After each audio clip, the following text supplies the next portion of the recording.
So in addition to the regular agenda, just have a little quick discussion on trails. We need a liaison for the Beach Commission, a motion for open space at 90 Ann Vinyl, and 304 Clap Road, request for an extension. And also, if anybody's here for 178 and 180 Central Ave, those have both been withdrawn. So we won't be hearing those tonight. So first one is, I make a motion we accept the agenda with the add-ons. have a second? Second? I didn't know we voted on the agenda. did. Okay. Second? All in favor? Aye. Thank you. So we just got a couple of minutes before 6:20. Why don't we do 90 Ann Vinyl? Yeah. So we actually voted this at the last meeting to accept the open space for the flexible subdivision at 90 Ann Vinyl Road, but we needed a change in the document. So really just looking for another vote and for you guys to sign this. Do you have to read that officially?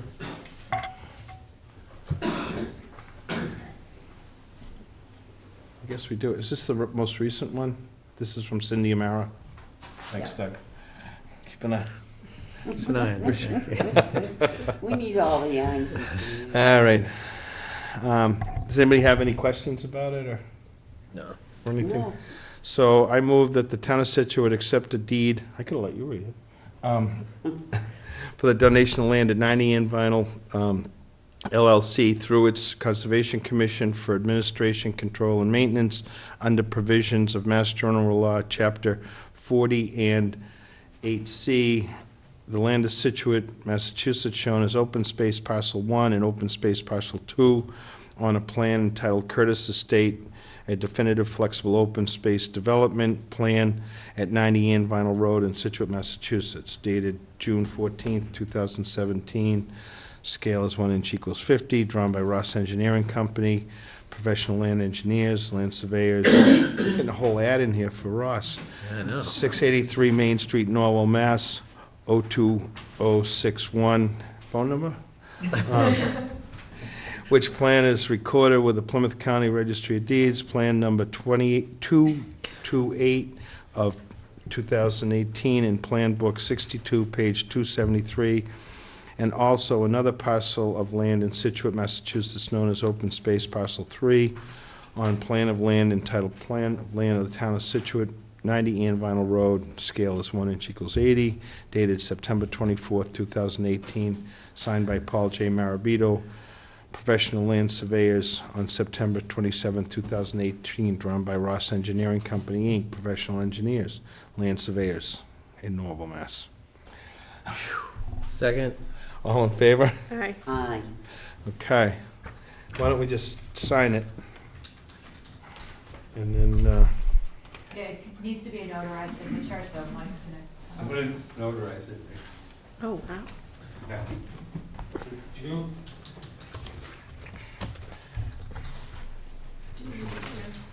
So, no, I'm gonna send it over to Penny. So if you don't, the easiest thing would be when you sign it, down in the notary paragraph below it, with spaces, if you could also just print your name. Can you sign in green, or is that? I have a blue pen. Yes, Blue would be- I figured green was blue would be bad. You want us to sign it and then? Hold on, make sure you initial- use a blue pen. Oh, you got one. Okay. Just, and then. may I Down the sh- bottom May I there? show you? Yeah. Yes, you can show me. I don't wanna mess it up on you, Mike. Sign on any of these Yeah. lines and then just print, there are 7 spots for you Oh, to, each to print your name there. oh, print it, okay. Yeah. Okay. We've got 4 of us here tonight, that's a quorum. Is that- And that's a majority of the boards. Yeah. Yeah. Okay. That just has to be a majority.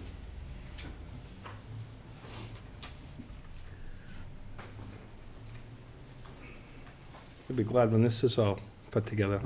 Tell me. Looking good. You're getting there. Yeah, no, I went by, Oh, good. but the retention base. That's a black pen. I know. It's a black pen, is that okay? If Here, you you don't can- mind a blue pen, We can, Penny the did. registry prefers blue. oh, I figured when I grabbed green, that was gonna be offensive. Ignore. We're a Conservation Commission, we want to sign in green. Good point. There you go.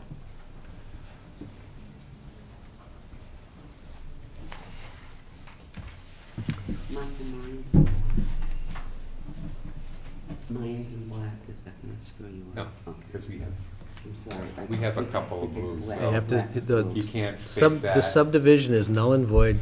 Thank you. You start all I over, messed it up. new application. Yeah. Plant it all back together. To be honest, I didn't know what it was, I just, this. We do appreciate all the work on that, Mike. I think No, at I the end of the day, this Well, will I'm glad we're. be a good asset. Thank you. Thank you, and then I'm gonna ask you that signing this is each of your free act and deed? Yes. It is. Yes. Yep. Yes. Nobody twisted my arm. This one's a good one. This is official. Okay, My just so agenda that you now. know, we're on the agenda for November 20th with the selectmen to discuss and hopefully vote to accept. Great. Oh, And okay. then we'll be done. Very So good. that's on the 20th. Thank you. Great. Thank you very much. Have a good night. Thanks, Mike. Thanks, Mike. You don't wanna stay and have fun with us? I'm not here yet. Okay, Michael, we'll let you go home. Or lunch. Okay, we can go to the Crosby Access and Parking, the application of the town of Scituate. Representative is Jeff Hassett.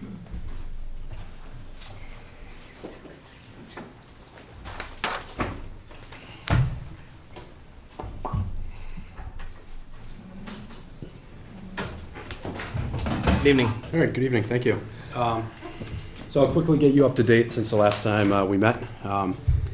This is, as you know, a continued public hearing for an access drive and a parking lot for conservation land off of Clapp Road, known as the Crosby property. It requires a notice of intent and a stormwater permit, and we submitted revised plans on October 25th. They were addressing comments from an abutter as well as from Merrill Engineers, which is your peer review engineer. Based on comments from the abutter, we confirmed the location of the Scituate floodplain and watershed protection district. It is correctly shown on the plan. We moved the replication area to be 100 feet away from any of the exterior property lines. And we also hashed the area of the alteration to the wetlands. That's the magenta area. And we did so just to show it more clearly and to show that it's an irregular shape.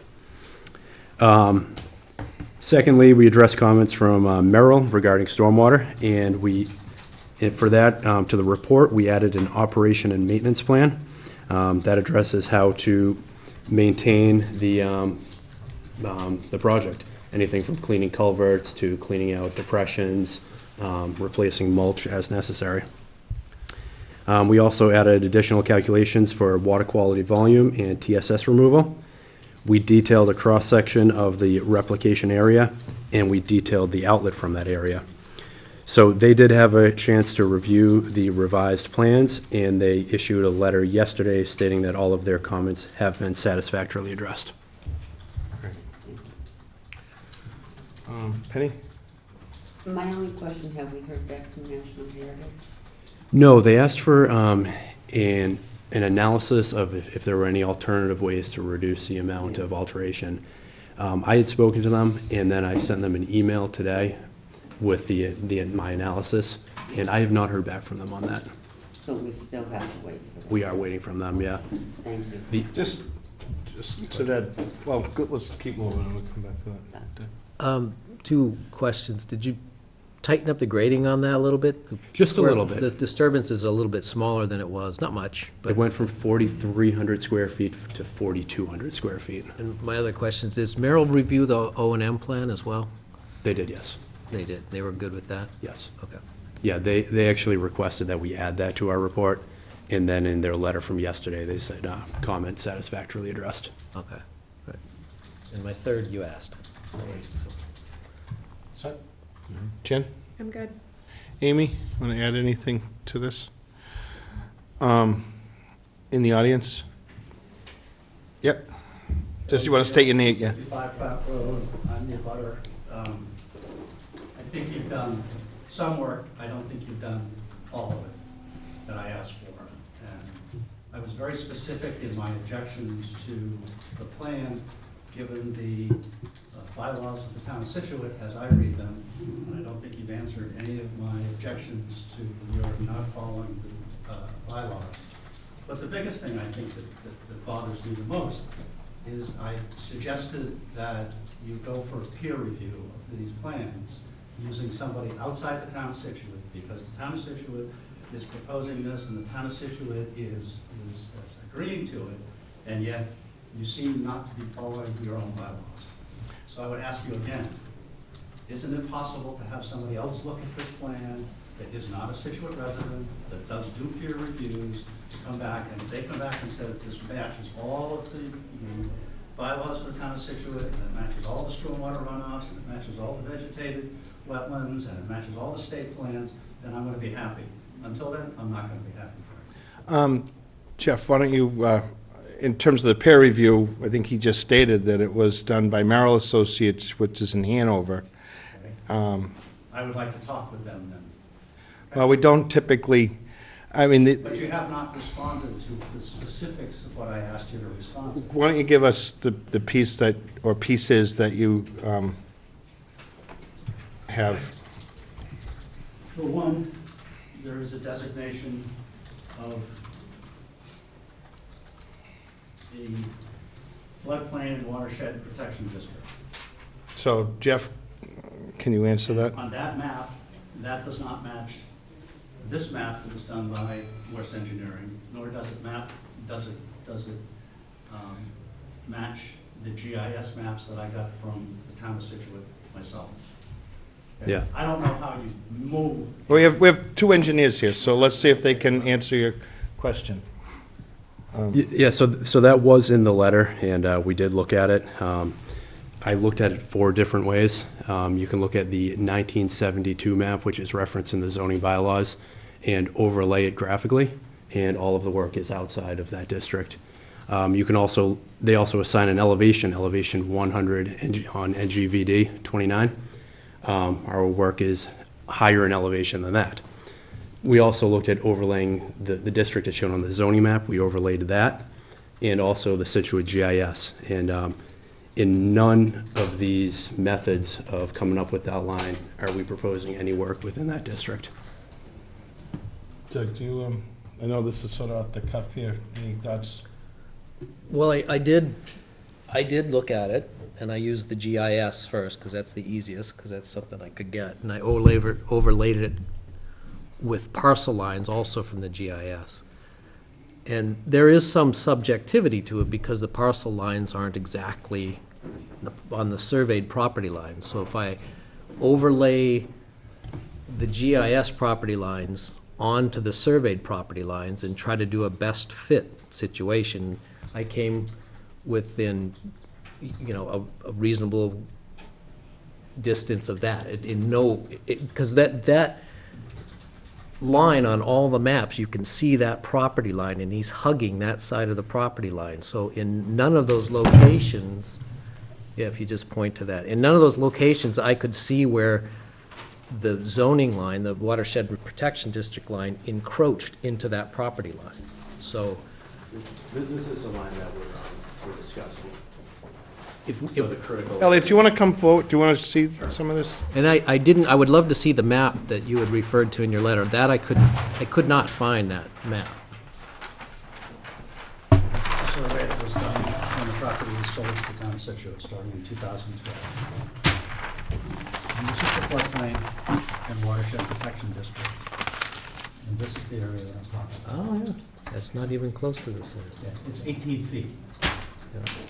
Well, I couldn't find this Does one, match. but, I did have them print out the GIS map, and it's just almost exactly the same.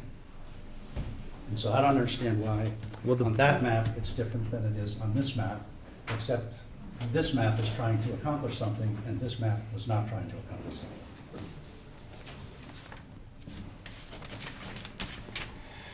So, I mean, we could find out how they came up with this line at that, Was done, Done by West Engineering. It was done by Terry McGovern. okay, yeah.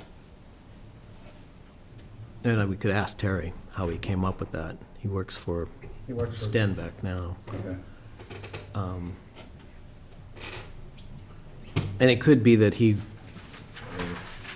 roughed it, but the map that I looked at, you know, the zoning map that they had published, the colored one that they have, I mean, it really looked more like a rounded shape like he has there, and it was farther away from that property line than that. But I can see your conflict there. I mean, I agree, that's, Well, I came down to town hall and I was standing in the hallway and a very nice young lady from the building department asked me, what do you want? And I told her, and she said, come on inside, and we'll look up the GIS maps. And she looked up the GIS maps, which don't match the zoning maps necessarily. not necessarily, Not no. necessarily, and it almost, I'll get what I have here as well from them. is this an elevation line, Doug? I've always used it as a graphical indication. of- Because it's not like a bound, there's no. No, and I didn't know, but Jeff said that he also found a reference to a 100-foot contour line, so. in Yeah, I don't that have a case, it copy would of be- that plan. It would be that map easier to with me. determine by survey if it was an elevation. Right. When you're doing this and you're overlaying these maps, that map is like a 1 inch equals 1,000. This is the parcel, I believe.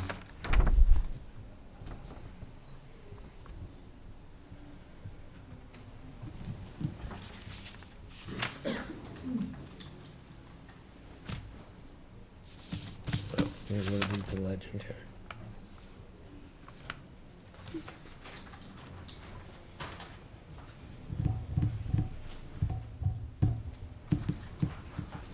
Yeah, it's not showing on this legend that I see. What the heck is that? Yeah. Maybe if you scroll down, you would see that.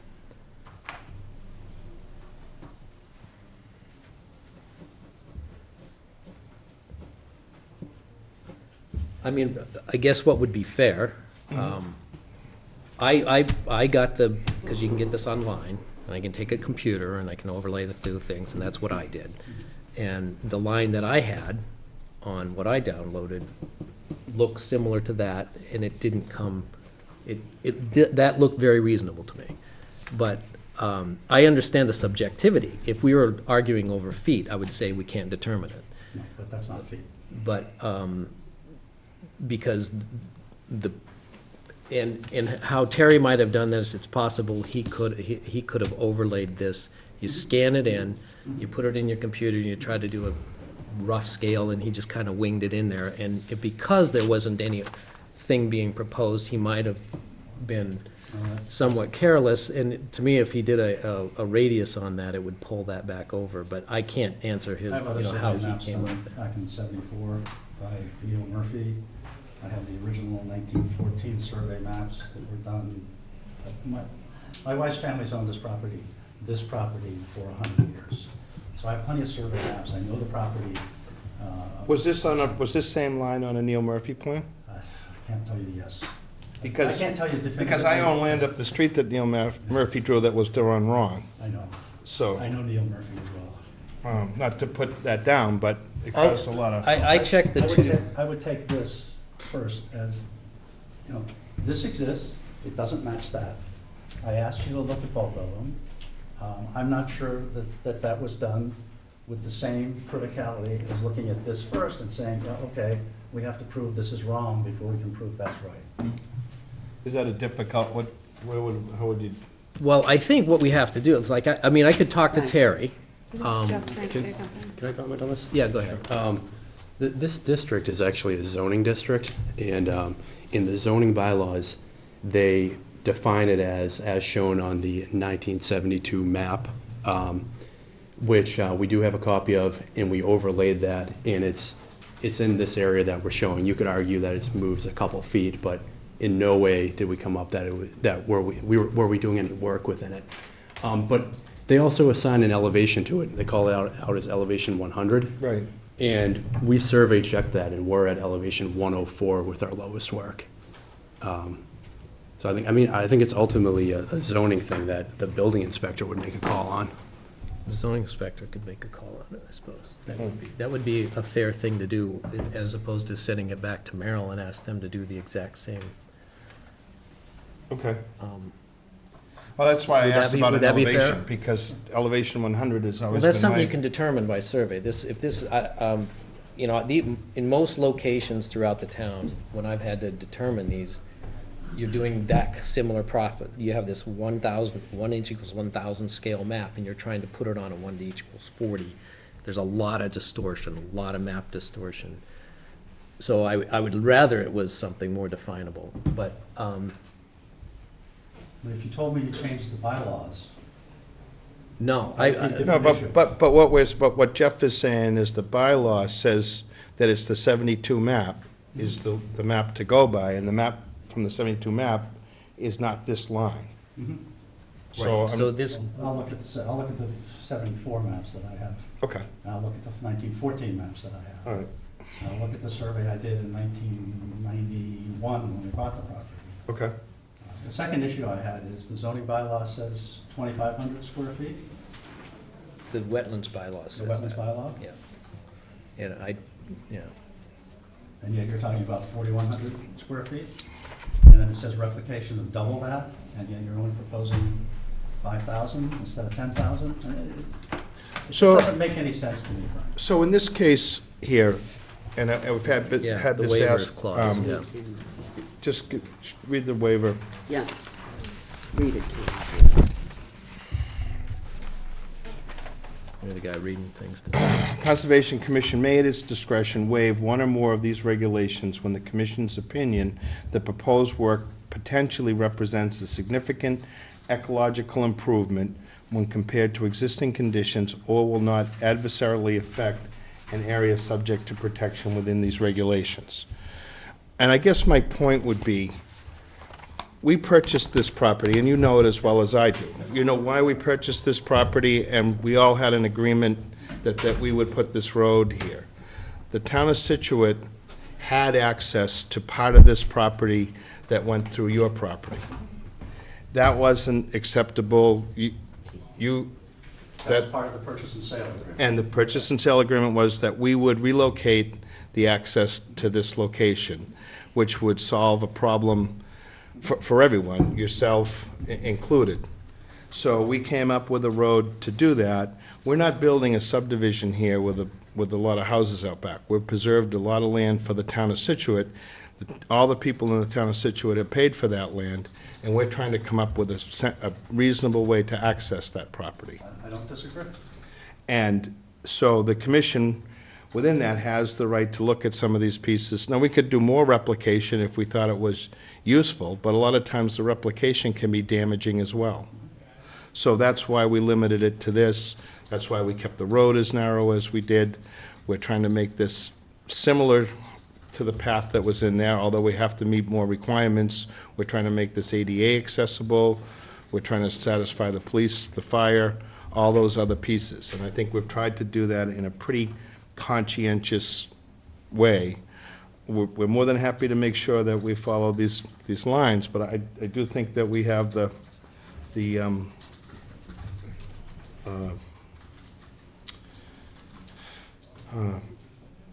right to alter some of that with this exclusion. I think that the commission's within its right to do that for this particular project, and I also think we meet the floodplain, but I'm happy to have you take a look at that.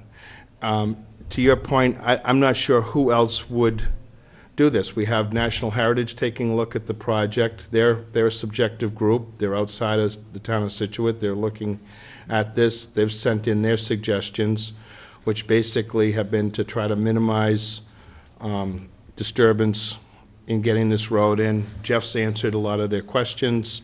The only way that we would further squeeze this is that we'd literally have to put retaining walls on either side of this road, which would then in fact create a barrier for amphibious, just different animals to cross that road. So we're not looking to do that. That essentially spreads out the footprint of that road a little bit. But in our mind, it makes it more ecological. So that's the logic in doing that. We could put a very narrow road with retaining walls on either side, but I think that totally defeats the purpose of this.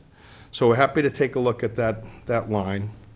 Well, and so we don't do this several times, what would be most fair for you? Like, I would be happy to look at that, but, I'm on the commission, so maybe that's not You're not full arm's length. okay, so, would we, if we got the zoning Yeah. enforcement officer to look at it and just say, can you confirm and I agree with, if it says in the bylaws it's the 1972 map, I think we should agree that that's what we should go by, even though a more current GIS map is much more convenient to use. But if that's what they have, the old Scituate map, then we can have them check that location and say that it's reasonable or not. Okay. And that would that be fair? And that, okay.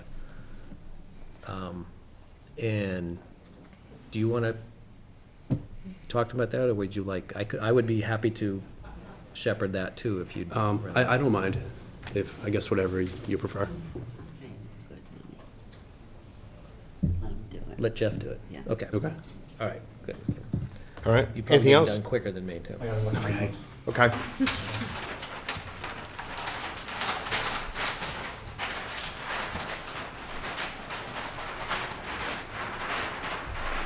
Maybe you guys could follow up with each other with regard to that, you know. Okay, sure. And maybe even get Bobby and Neil to take a look, since they're both sort of, Bob's getting more familiar with it, Neil's had time to look at that, so. Okay. Neil As Duggan? the Yeah. zoning officer, Yeah. they're both. Yeah. Okay. Thank you. Yeah, no problem. um, And he won't want to do this, but if you could get him to, like, send a letter, so it's a, Put something in writing? Yeah. Yeah, put something in writing, please. Sure. So do we want to continue? What's that? Anything off the top of your head? Elliot, anything else? Yeah. It's a small point, but you've shown pedestrian access through the gate. Mhm. I don't see any plan for parking for those pedestrians, because the gate's gonna, I understand the gate's gonna be locked, and if you think that there's somebody that's going to be able to unlock it and lock it, I'm not sure when that happens, but I believe that if you have access there and the gate is not open, then there'll be people parking on the side of Flat Road, which is very dangerous, or on my property, which is not gonna be acceptable, or across the street, Shan Morrison's whole property. Right. So This- I think there should be some recognition that at some point in time, the gate will not be open and people will want to walk back on their road, and they'll need access and they'll need to park someplace. Well, right now, we do have a small parking area designated just up the street, right adjacent to the other. I don't see that on the plan. No, it's on this plan. it's maybe 2 or 3 spaces? Yeah. I think we need to have the pedestrian entrance here anyways, in case you have someone arriving by foot or by bicycle. Oh, yeah. We have neighbors walking in or whatever. We are gonna have signs dawn to dusk. And you're right, there may be some glitches in keeping this open or closed. We're gonna do our best to protect all that. We don't expect it to be perfect, but we've tried to accommodate as many different uses as we can. And, you know, if we live on Clap Road as well, I mean, we know how busy a road that is and people traveling at a rate of speed, and that's why we want to get them off the road. The gate's set in a little bit so someone can have a car parked there, get the gate open without being out in the road. And then we did have these other 2 pieces. Now, we are going to go before traffic rules and regulations next week. We've been through DPW, we've been through the fire department, the police department, all the different agencies, the planning board have looked at it as well. Maybe the traffic rules is going to have another comment on it. I think it's next. Did the planning board outline what they thought was an acceptable road? They were okay. We gave them all of this, and they were fine with this process. So we have tried to address that, and it's going to take some work. It's going to take some policing on the part of the commission, and the good news is that we have a really strong group of volunteers that are active and working towards improving these properties, and people want to be involved in it. So we hope that that will continue. Maybe you'll like to do it at some point. Not in your lifetime. You got enough land now. Okay. All right. Okay, we'll get back to you on that one. Thank you. So, So when should I continue? should we move to continue? Yeah, till, can we get this done in the Yeah, I next think we week? should continue 2 weeks, and, Well, because, it's only a week and a half. Yeah. Yeah, that's all Not right. to be a With new problem. information. No, that's due okay. on Okay, the Monday. 19th, yeah, let's shoot for the November 19th. Yeah. I make a motion, we continue, parking access off of Clap Road to November 19th at 6:20. A second? Second. All in favor? Aye. Great. Thank you. Thank you, and I'll reach out to Natural Heritage and the zoning enforcement officer. Okay. Yeah, Thanks, thank you Yeah, very and if, much. and if you need Doug to quantify that with you, let's do that, okay? Okay, sure. All right, thank Thank you. Where are we? This is Nanrad at 119 Man Hill Road. Is this continued? No. Continued from, It is. Or continued from August 20th? 119 Man Hill? On Man Hill Road, we got a report back from Steve Ibis this week, I believe, and he wants us to look at a couple of contours out there, so we haven't done that. So what I'd like to do is request a 30-day extension, so we can do the field work and get back to him. 30? December 3rd? Is that okay with you? Yes.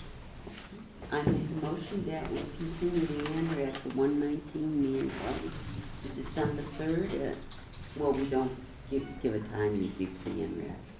Okay? Okay. second? All in favor? Aye. Thank you. So do we have to do anything with either 178 or 180? They've just been withdrawn. I believe you have in the file, the request notice of withdrawal. We just have a request from Thomas Chabron to withdraw his NOI, and one from Jacqueline Grassi to withdraw their NOI. So, So I make a motion that we accept, without prejudice, withdrawal of 178 Central Ave, excuse me, and 180 Central Ave. Second. all in favor? Aye. Thank you. Number 3, Driftway, raise and rebuild single-family home, stormwater management. This was continued from October 1st.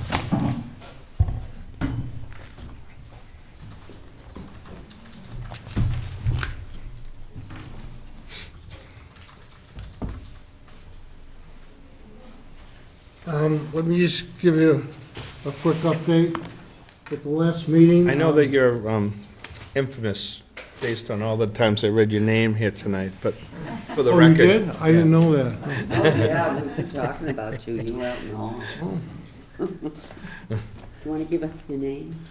Paul Maravito from Wilson Jerry Company. And with me is Stanley Humphries. We're representing Mr. and Mrs. Robert Hayes. Mrs. Hayes is here with us this evening, as well as her builder, Bob Shepherd. At the last meeting, we made a presentation of the project, and when we left, we understood that the stormwater calculations and design that we submitted were going to be sent out for review, which they were. Merrill Associates reviewed it. They sent it back their final review letter yesterday. Everything's been cleaned up relative to the stormwater. One of the things that we did add to the plan, I submitted it yesterday. I was going to submit it earlier, but I was waiting for the final review comments from Merrill. What I did was and you have this plan in your file, I can show, what we did was to show the Rosa rugosa that's going to be planted in this entire green area. This is the revised plan you have. And the only difference is that we show the Rosa rugosa. on the westerly side of this road are the gabions, and another one north of it. And the Rosa Rugosa would go from this road down to the gabions, and it would go between these two road gabions. So this whole thing's gonna be planted with a Rosa Rugosa. And then the stormwater had to do with the increase in runoff from the house, mainly the roof. And there are recharge areas over in this area here. And again, everything was reviewed by Merrill Associates. One of the comments they had in their report was they were looking for information on the gabions, and we didn't provide that to them.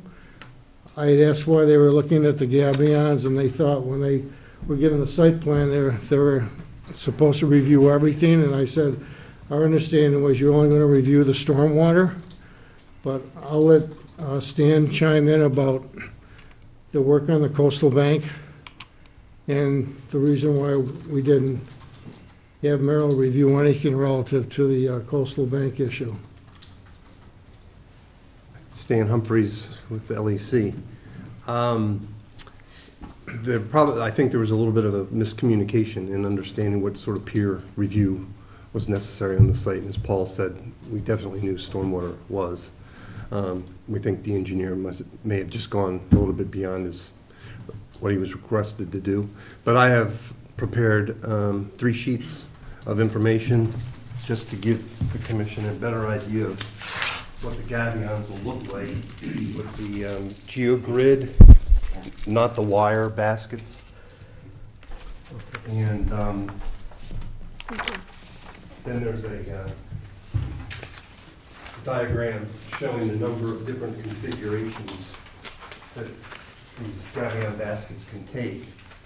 Now that's not been determined precisely because contractor needs to make a field decision based on soils and slope as to whether he does boxes or mattresses. What you see in this picture actually are mattresses. And that we can communicate or work with staff on in terms of a field approval. I think that's the way it was handled next door. In fact, a lot of the materials there were failing and they were pulled out, and then the gabions were put in then. And then the last sheet is something I'm sure you'll be very interested in, the specs for the geogrid.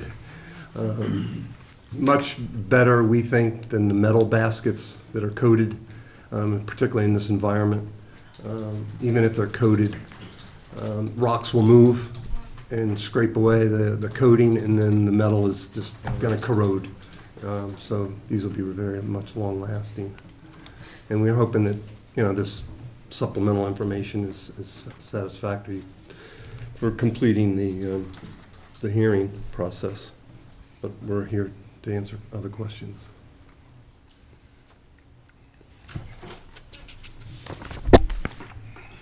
Amy has something to say. Yeah, Amy, you wanna- Amy first.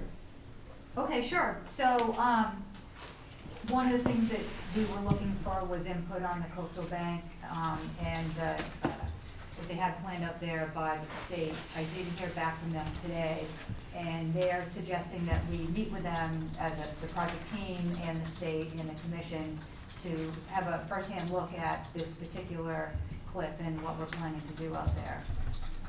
So I thought that sounded like a great idea. Is there a date scheduled for that? Or they're looking to schedule a date? Looking to schedule a date sooner rather than later. How's that sound, gentlemen?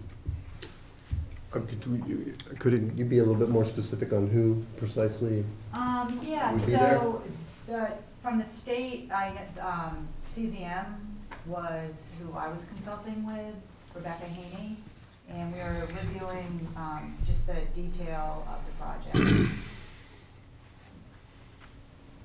Thank you. She said she wants to start off for review. So then, as we understand it, will be this meeting, we'll have to Okay. continue the hearing and then just wait for any response that they respond to what their reaction is in the field. How long would that, but this would be a meeting with, say, Stan or Paul? Yeah, so Um, probably the property owner, Paul, Stan, myself, as many of the commissioners who want to be there. How, Contractor might be a good idea to have them in there too. We can talk about the details of what they're proposing. To do, to stay on it. how long do you think it would take to arrange that? How flexible is, Well, if we can get some dates out there, I mean, maybe we can get out there next week, okay. That would be nice. Frank, maybe this week, I mean. I couldn't hear what the purpose of the meeting was. Did you say you wanted to meet with the DEP? Is that what you're saying? So the meeting would be to review the details of what you have proposed out there, to make sure that the proposed solution is, in conformance with the regulations and performance standards. I think at the last meeting, Stan explained that the work being done on this bank would be an extension of what was done adjacent to it. You can see the gabions in purple on that plan. That would be an extension of the gray ones that are on the bank to the north of us. The construction standards would be the same. And what Stan was saying earlier was, once the contractor gets out there to start the work, he'd probably have to strip the vegetation and see what he has to work with, and from there, he would determine the specific application of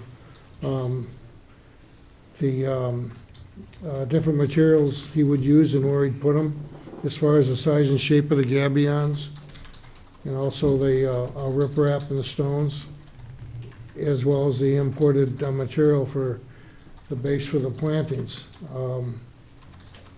We didn't provide any details for that, and the reason I didn't do it was because what we did was to take this from Stan's office, knowing that until someone gets out there and start the work, they wouldn't have the exact quantity of gabions, but given the slope of the bank, which we did provide the profiles for, they came up with that design as far as the location of the gabions and the riprap and the planting. So, I mean, I think until someone gets out there and the contractor and the engineer starts working on that bank, he doesn't know exactly what he's gonna do, but it'd be very similar to what was done north of it.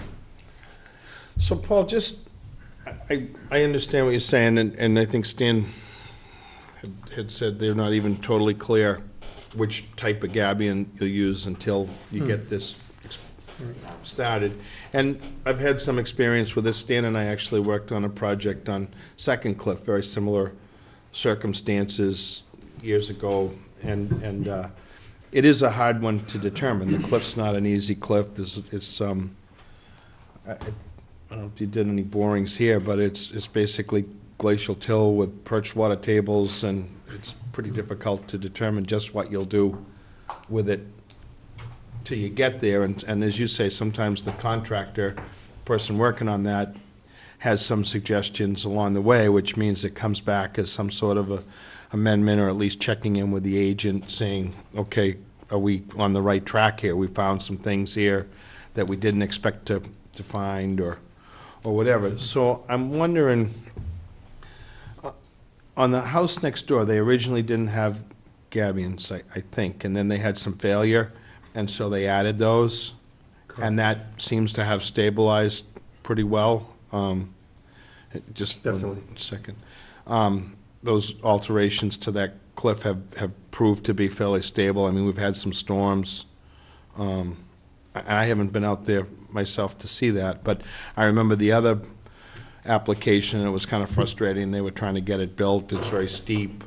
There was a lot of problems with some of that. So it was a lot of field determinations that actually brought things together. As much as it's on a plan, it was actually decisions made in the field that brought a lot of that together. And I'm wondering, Amy, and we've had some really constructive meetings with CZM, just like we did down at Hammerock. They'll come out, explain some of those pieces, and I'm just wondering if it wouldn't be better suited, we kind of get a rough idea of what's going to happen here.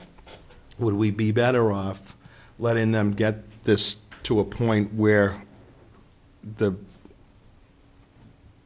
this gets, I mean, we don't want to, once you get it exposed, you want to get it tight fairly quickly.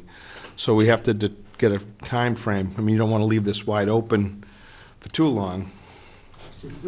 I mean, you're gonna We'd like to do remove, something for this winter. yeah, Yeah, but, well, the Exactly. comment from the state was they felt that, because I did provide the plans, Mhm. the detailed plans, and they felt that details were lacking, and that there should be an analysis of the alternatives that you would use to stabilize the bank, you know what I mean? So perhaps this is the best approach, but maybe maybe there's something different, or maybe it's a combination of bioengineered structures and gabions, similar to what they have proposed, but the detail is definitely lacking, and I think that an order is kind of giving them an open book with an order based on this plan set, you know?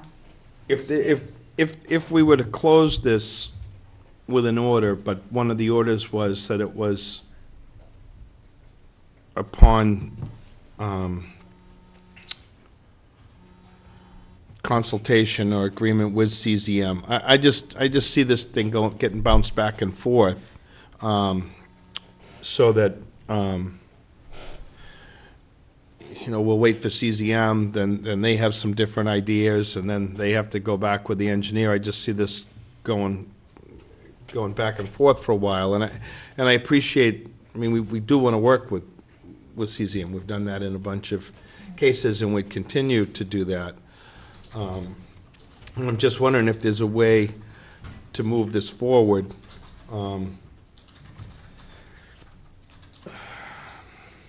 Well, for tonight, Frank, probably not, seeing how we just received the revised plans.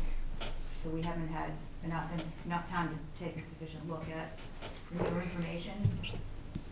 And in the meantime, perhaps we can schedule the visit with the state for next week. But so if they meet with the state next week, we have a meeting in 10 days, which is pretty short. Right, so our due date for new materials is on Monday. But Yeah.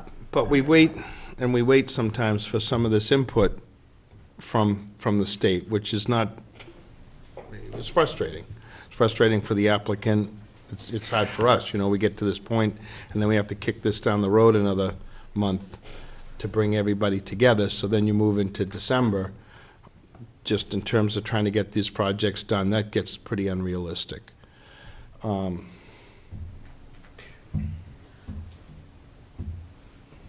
Could I say something? Sure. I just, I'm wondering if, might not it be a good idea to have CZM come out after the vegetation is removed, and you can see, like you said, what needs to be done, where if it's completely vegetated, what are we gonna see right now, tomorrow? Say we went out tomorrow.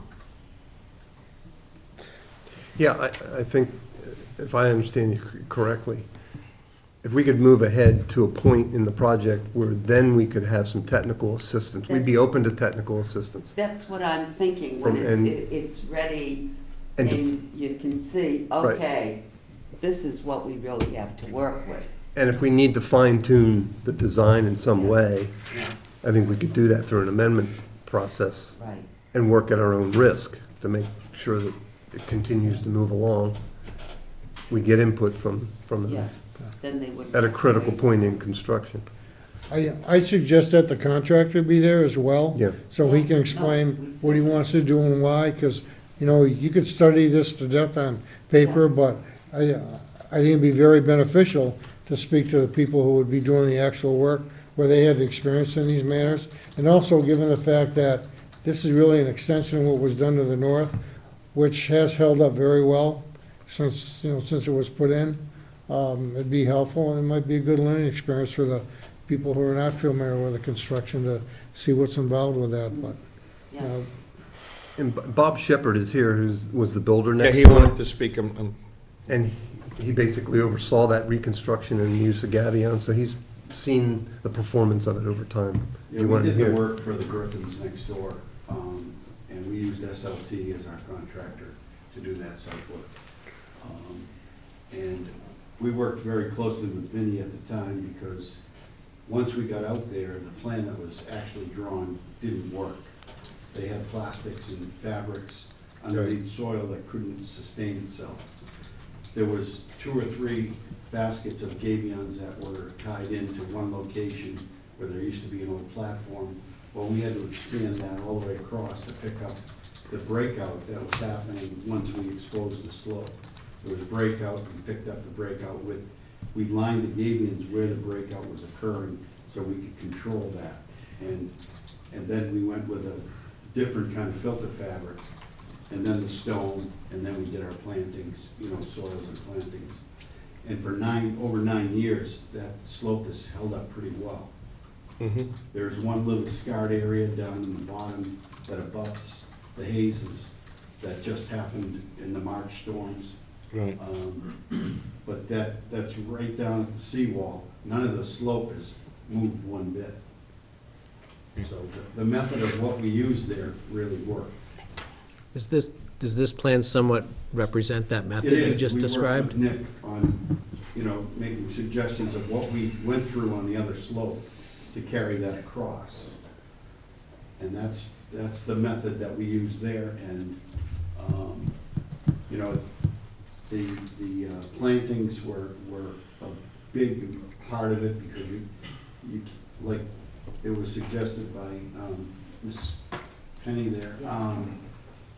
You can't leave that slope exposed. This work will not start until the spring on that slope. It's just not going to, because you can't leave it exposed in the winter. Right. So,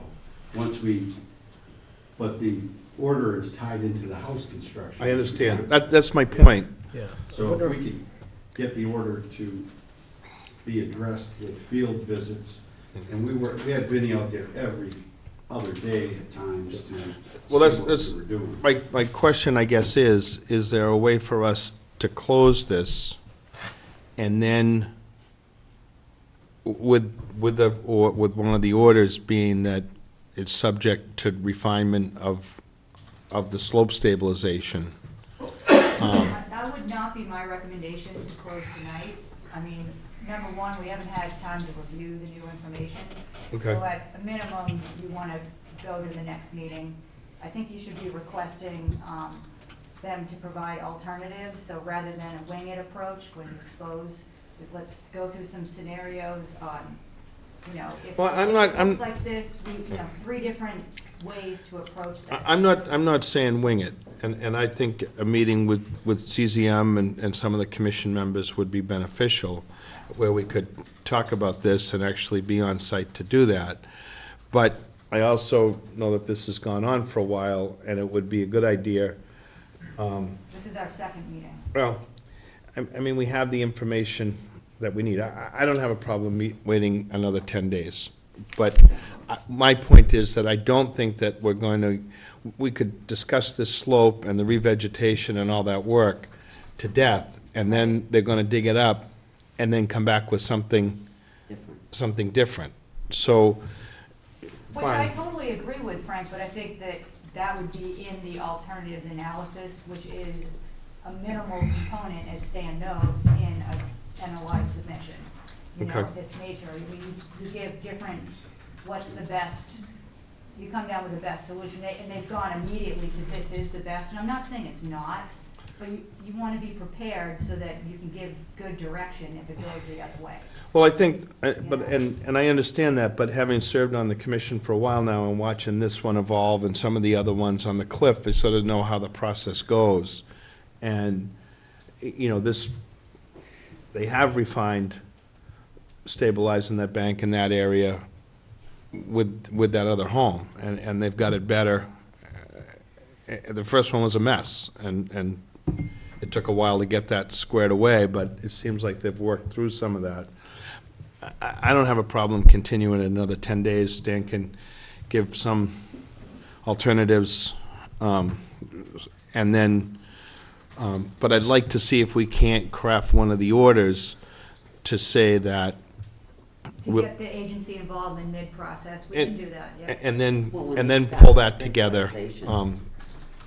Although, they may not be available when they need them, but I see where you're headed, and I agree, that sounds like good way to try to condition. I mean, I'd like to do that. I'd like to get their input. We have in the past, we all worked together on that and see how that goes.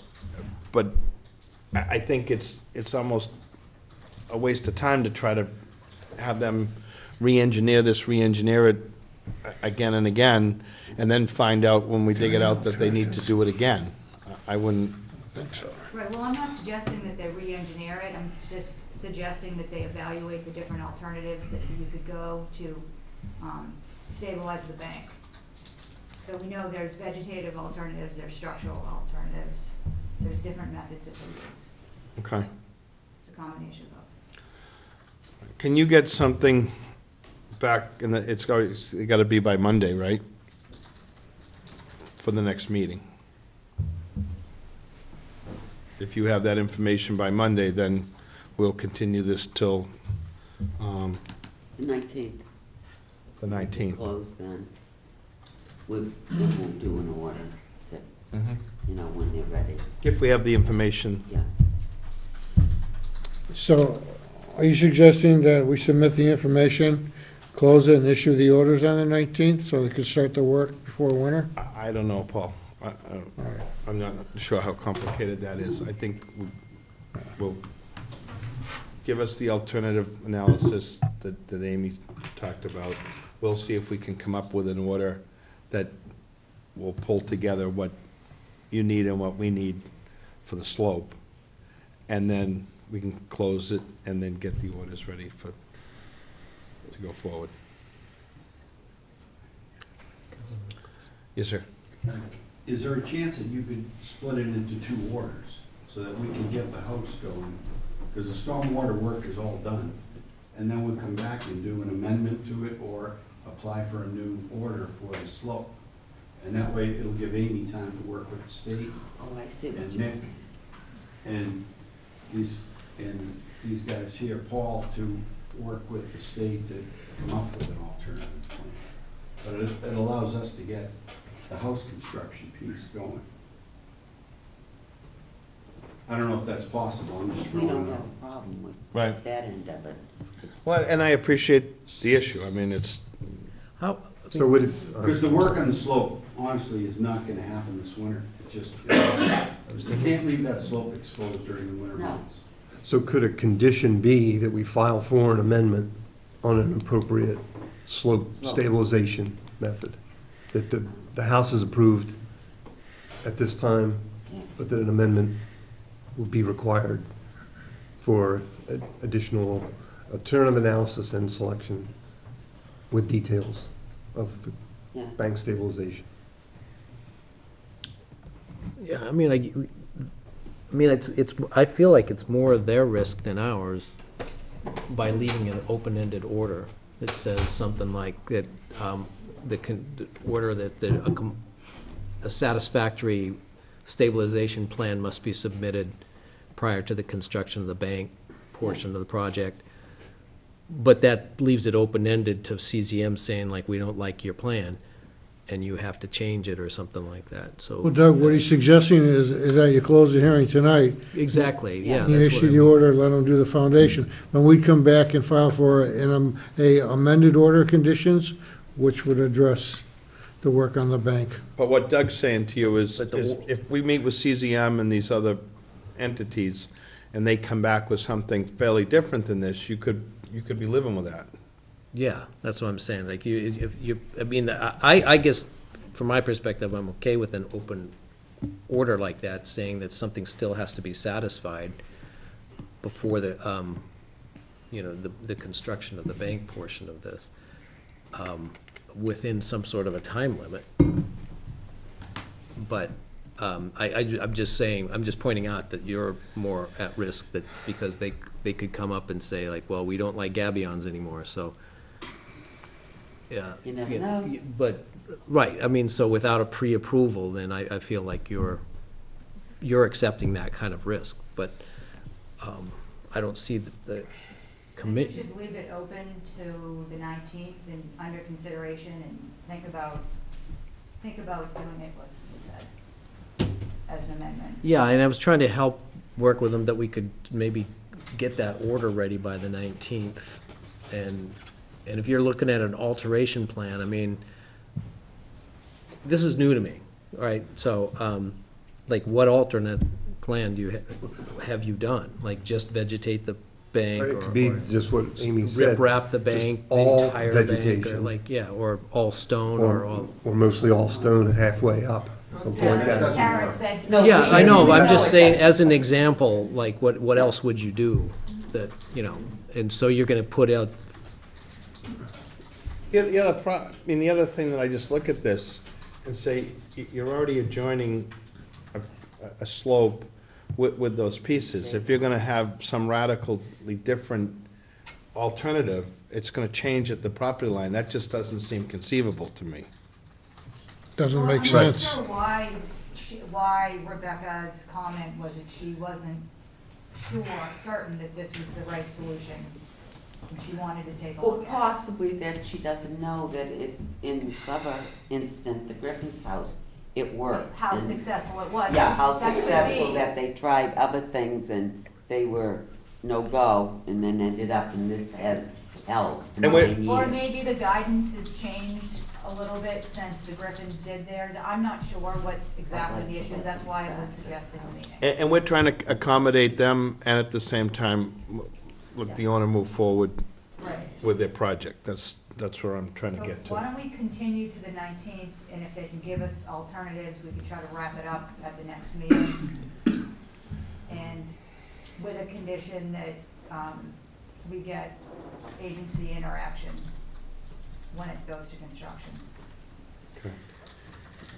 My only response is turning around an efficient and professional alternative analysis to be submitted Monday might be pushing it. Excuse me.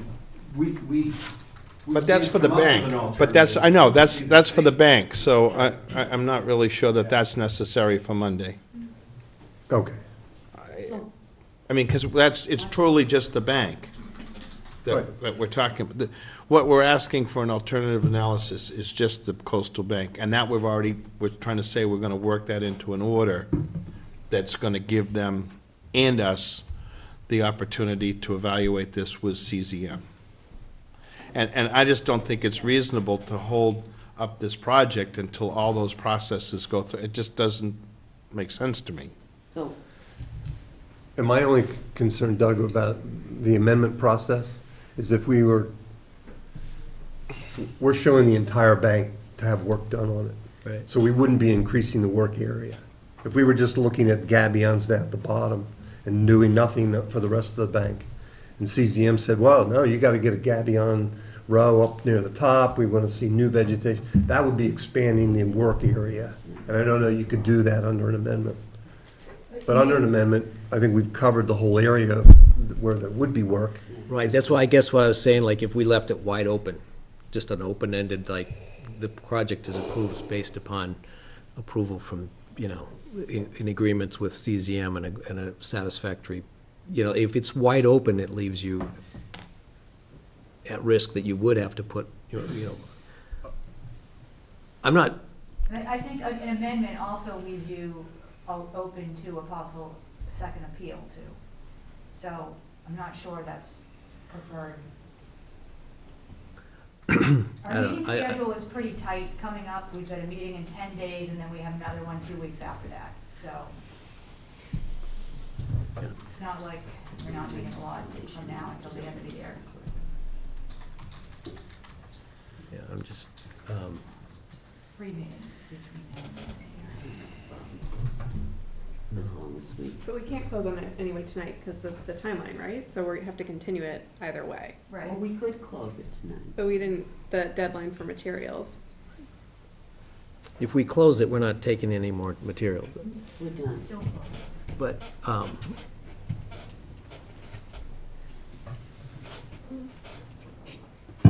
Frank, So- Frank, can I make a suggestion? If you close the hearing tonight and approve the project with a condition that before the work on the bank could start, that Stan would have to provide some alternatives, and they could be reviewed by whomever prior to the start of the work. Bob said that work wouldn't show till the spring, so that would give them plenty of time to review it. Maybe, and, you know, they'd have the time to do it, especially with the holidays coming. But I would let them get that foundation in before the real cold weather comes. Because the bank work is completely separate from the house, which is out by the street. And, you know, that house is only 14 feet in from the street line. So, yeah, you could issue the mortars that way with that condition, which allows them to do the work on the When was this foundation now. originally filed? Then, When was this originally filed? pardon? You have a copy of the NOI. Yeah, the NOI, when was it filed? Yes. October, oh, I'm sorry.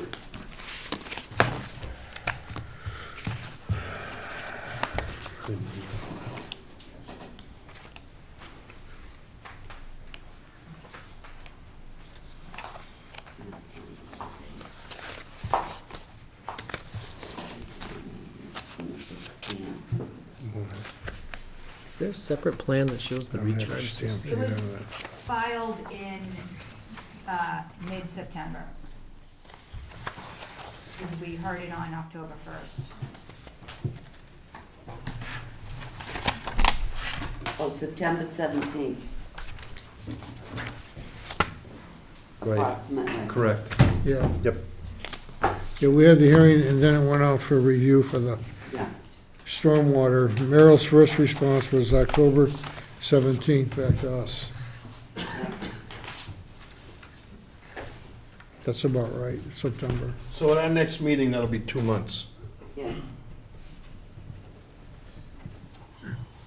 Seems like we ought to be there by then. So if we want to continue it to them, but I think we should be able to issue orders as well At that meeting, at that meeting to get that going, and then so they can get started. I think that's what we should work towards. But we want to be clear on this bank piece that Still be an open-ended. it's going to be an open-ended piece that we're going to have to work through to come up with a solution that's agreeable with everybody.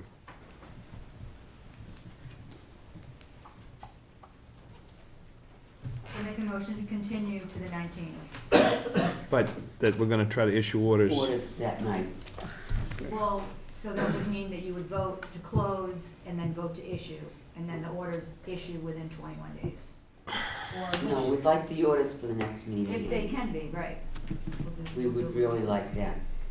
Because I personally, I don't have a problem with them starting construction on the house alone and this getting ironed out, the bank, because it won't be till spring. And I just don't see any reason to drag anyone out there now until you actually start the work and then everyone can see what the problem is or isn't, and they can see next door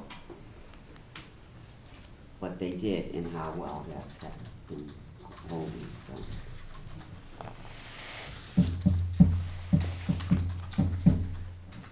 Okay, you have a motion, do I have a second? I make a motion to continue until November 19th at 6:20. Second. All in favor? Aye. Aye. Thank you. Thank you. I'm gonna stay for the next one. Are you gonna go and talk a while? 56 Oceanside Drive, Art McLaren. On November 7th, 2018, at 6:25 PM in the Town Hall, Scituate Conservation Commission will hold a wetlands hearing under Chapter 131, Section 40 of the Massachusetts General Laws, and Section 30700 Town of Scituate Code of Bylaws regarding the application of Art McLaren to elevate a dwelling on property located at 56 Oceanside Drive, Scituate. Abutters and other interested parties are invited to attend. Thank you, Mr. Chairman. My name is Paul Maravito from Ross Engineering Company, representing the applicant, Arthur McLaren. Arthur is the owner of the home at 56 Oceanside Drive, which suffered some severe storm damage in Winter Storm Riley. And what he's proposing to do is to elevate the house onto a new concrete pier foundation by picking the house up and working underneath it. John Queen is prepare the structural plans, which were included in the application. The flood zone out there is elevation, it's VE 18 and AE 15. The ground elevation out there varies from the top of the seawall at elevation 16.4 to 17 on the right side of the house. The top of those concrete piers are going to be at elevation 24.2, or roughly 8 feet above the top of the seawall. The first floor would be another 2 feet above it. They're picking it up that high based upon the site conditions. The construction of those piers are straightforward with the piers and the footings. I think you're familiar with John Queen's work in the past, and he would like to get going on the project once the approval is issued. He does have contractors in line to start the work as well. This is fairly straightforward. It's another house that's going to be elevated along Oceanside Drive to try to get it out of harm's way.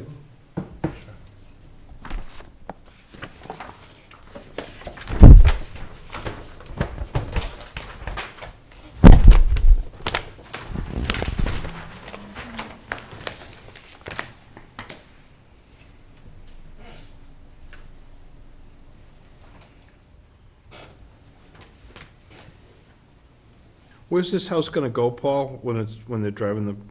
Pardon? Where, is this house getting relocated to? No, he doesn't have room to move it. He's gonna pick it straight up and work under it.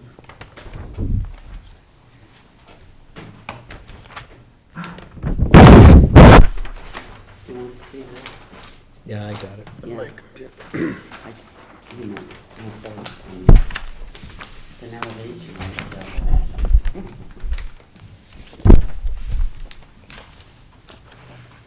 I believe he filed for a FEMA grant, but I don't know if he's gonna wait to get the money, because they wanna get the house up.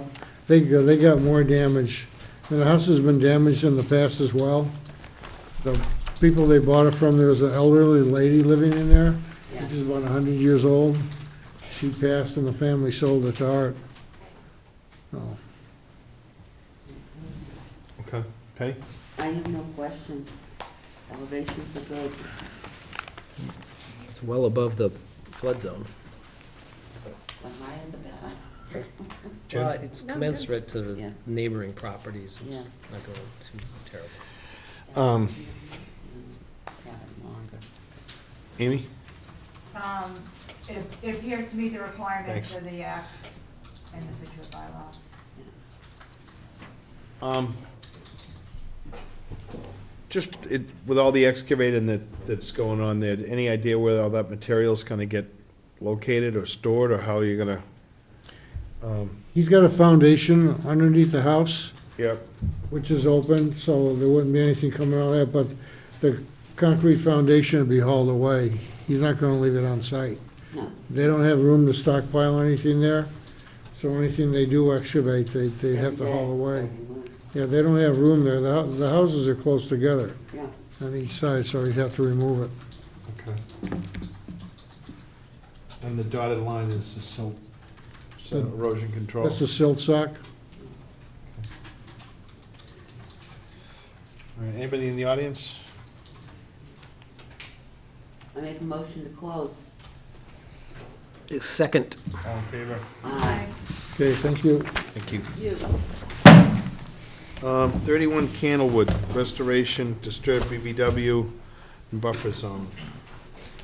On November 7th, 2018, at 6:30 PM meeting, the Town Hall Situate Conservation Commission will hold a wetlands hearing under Chapter 131, Section 40 of the Massachusetts General Laws, and Section 30700 Town of Situate Code of Bylaws regarding the application of Gerald Kamen for the restoration of a disturbed BVW and buffer zone, the planting of pear trees for agricultural use, the removal of existing shed and gravel pathways on property located at 31 Candlewood Drive, Scituate. Abutters and other interested parties are invited to attend. Good evening. Good evening. For the record, my name's John Zimmer, with South River Environmental, representing Mr. Kamen. What we have tonight is a notice of intent that is in response to an enforcement order that was issued by the commission. Mr. Kamen had hired or contracted me previously to help him with some restoration work down in the southeast corner of the property. While that was going on, the commission issued an enforcement order for activities that he was doing in the northeast corner. So he asked me to prepare the notice of intent to address the enforcement issues. The property itself, it was formerly, it still is a single-family residential lot. Previously, the area that's now put into orchard was lawn area. I'm not sure the exact time frame that he put it into the orchard, but the kind of the lighter blue lines there on the plan are the existing pear orchard. So these trees, these are all rows of trees right here. He has an existing electric fence that kind of runs around the orchard to protect the trees against deer damage. Over the course of time, with his maintenance of the orchard, he encroached into the buffer zone and a little bit into the BBW. The property itself is about 6.5 acres. The vast majority of it is wetland that borders back on Scituate Brook further to the west. So there was some vegetation removed, some wood chips put in. The existing fence line runs out this area. So when we went about addressing the enforcement order and proposing restoration, I asked him to include what he would like to do in the future to try to get the whole thing back into compliance and get some conditions and the restoration done kind of in one fell swoop so that he doesn't have ongoing concerns with the commission. So what he's asking to do, aside from restoring the buffer zone here, restoring the wetland here, I know a few of the commissioners were out today and looked at it. It's basically an emergent scrub shrub system. So what we're proposing to put back are similar species, high bush blueberry, Joe Pye weed, cinnamon fern in the wetland. And then I chose mostly fact species in the buffer zone because the area is pretty flat and it appears to have a fairly high water table too, so I thought some fact species would do better there than straight upland species. He's also proposing to extend his rows of pear trees in this If anybody area. wants to move around to Yeah, see I'm this a sorry, little I'm better. sorry that I'm blocking the board here. Did everybody catch that? Yeah. For the most part. So what he's proposing to do is basically pull the fencing back to the 25-foot buffer, extend some of the rows of the existing trees. The area right now is all open, it's not forested, it's basically disturbed. There's vegetation, grasses and things that are growing in the area. So he wanted to do that. There's a shed down in this area that's within the 50 to 100 that he would like removed. And he would also like to discontinue use some of the dirt paths within the buffer zone. So the proposed work, the restoration work obviously would likely have to be done in the spring. What he could do at this point is move back the fence line. What we're also proposing to do is install conservation markers at the limit of the 25-foot buffer to basically establish a no-touch zone so that there's no further encroachment into that area in the future. The restoration would occur in the spring. We'd obviously monitor it for 2 years or until it meets the compliance standards of the act and the bylaw. And then this would then become his plan of record for anything he would want to do in the future. He would obviously need to come back to the commission and make approval for that. That's pretty much it in a nutshell. I don't believe he'll need to do really any grading. We can plant right on grade. Like I said, it's pretty flat. I don't think we'll even really need to install erosion controls in the back. Everything would be done by hand. I'd be happy to answer any questions that the commission may have. Okay. Penny? I'm at a loss for words, go to someone else, please. So I understand there's history that I'm not privy to, so I'm just gonna look at this cold. And, And neither was I, so. all right, so it seems like you know, you're replicating and moving that fence back and kind of fixing what was broken. My one question was, you're gonna put in markers at the 25-foot Yes, from the wetlands? correct. That looks to me like it'll be in the orchard. He's going to pull back, so you see the relocated.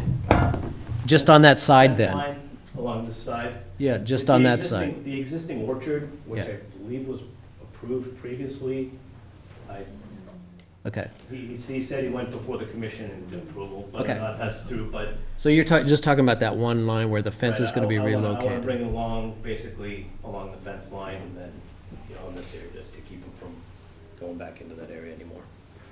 Okay. Yeah, and it's, is there a, well, these contours, there's no proposed contours, so he's not doing any grade There's changing? no or grading, anything? everything would just, I mean, everything's at grade now, and it would be planted by hand. Yeah, okay. And the replanting plan is just like vegetation, what you described? Yeah, the specifications were in the notice of intent. I would, or, you know, as wetland scientist would be on site to do the exact placement of the plants once they're there. I'm not a big fan of showing exact placement just because of field conditions. Yeah, no, that's okay. That seems, so, on the face of things, not knowing any history, I think I don't have any more questions. And you're discontinuing the path seems like a good idea, because does he drive tractors down there and stuff like that? He does have at least one tractor that he drives on the paths, so I So think if he that would, if he discontinues those, he'll be coming more from the upland side. correct. then. He'd be coming from the outer buffer in. So that would be an improvement, I believe so. yeah. Frank, I have a question now. Could you just come up here, let me just, Sure. this is your wetlands line, right? Correct. Okay? This is 25 feet by your scale, okay? Oh, geez, we got piers in there. Piers in there. I'm just having so much trouble with this 25-foot line. He's got, That's actually the same question. he has orchard in the 25-foot right now that he said he planted. Forget about the new ones. It's just, I'm having great difficulty with anything else being done out here, because right now I'm showing 2 lines, the last 2 lines are definitely in the 25-foot buffer zone. They're not outside it, they're inside it. It just, to me, it's a mess. I would like him not to plant anything else out there. Just leave it alone and stop clearing. I second that motion. There's What we do is, the way the process goes is the commission members will go one by one, the agent will have a chance to respond, and then we'll get input from Do you see anybody in the audience. Yeah, well, that was actually my same question. Yeah. It was like, Well, these- he's just talking about that. But this is, I mean, this man just keeps putting stuff in that 25-foot buffer, which I do not remember giving him except in the original orchard when we were trying to work with him. Okay, you can have it here, and we'll let you do a 25-foot buffer. And I swear, I don't ever remember approving all these way back here. And it's all been cleared out there, and it just, everything, every time I go out there, the topography has completely changed. But those last 2 rows, there's no ifs, ands, or buts about it, Amy. They are in the 25-foot buffer. I don't care when he planted them, they're in the buffer.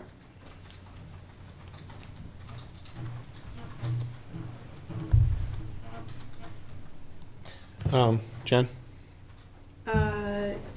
Yeah, I was out there today as well. It was my first time out to that site, so it was a good opportunity to see something, I also don't have any of the back history on it either.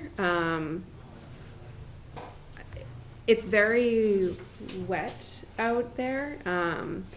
One of my concerns, I mean, even if we just kind of put the pear trees aside, I don't really feel like I'm seeing this fire. It sounds silly to talk about a fire pit, but I know that was something that he mentioned, and he wanted to bring in more material for that, and that would be inside, in the Well, inside the between 100, 50 between the 50 and 100. the 100. So I'm just concerned about, in general, modifications perhaps not being reflected, or not that you didn't put them on there, you might just not know about them. So I do not know, he didn't mention anything about the fire pit, so, It looks like a, I mean, Pool right now. it looks like a Right. koi But it's gonna pond. be a fire pit, he said. okay, He's bringing sand in. It was right. pretty deep. But I would second other comments around additional pear trees just being a no-go. It might be radical, but like, why not move all the ones that are in the 25 into at least the 50? Like, and then we have this, I don't know, I don't, it's complex, but I'm concerned. Right, and I'm not, I mean, some of those trees are fairly mature now. I don't know what would be involved in transplanting them, and that's something, I think if you That's want to his keep them, problem, you not figure it mine. out.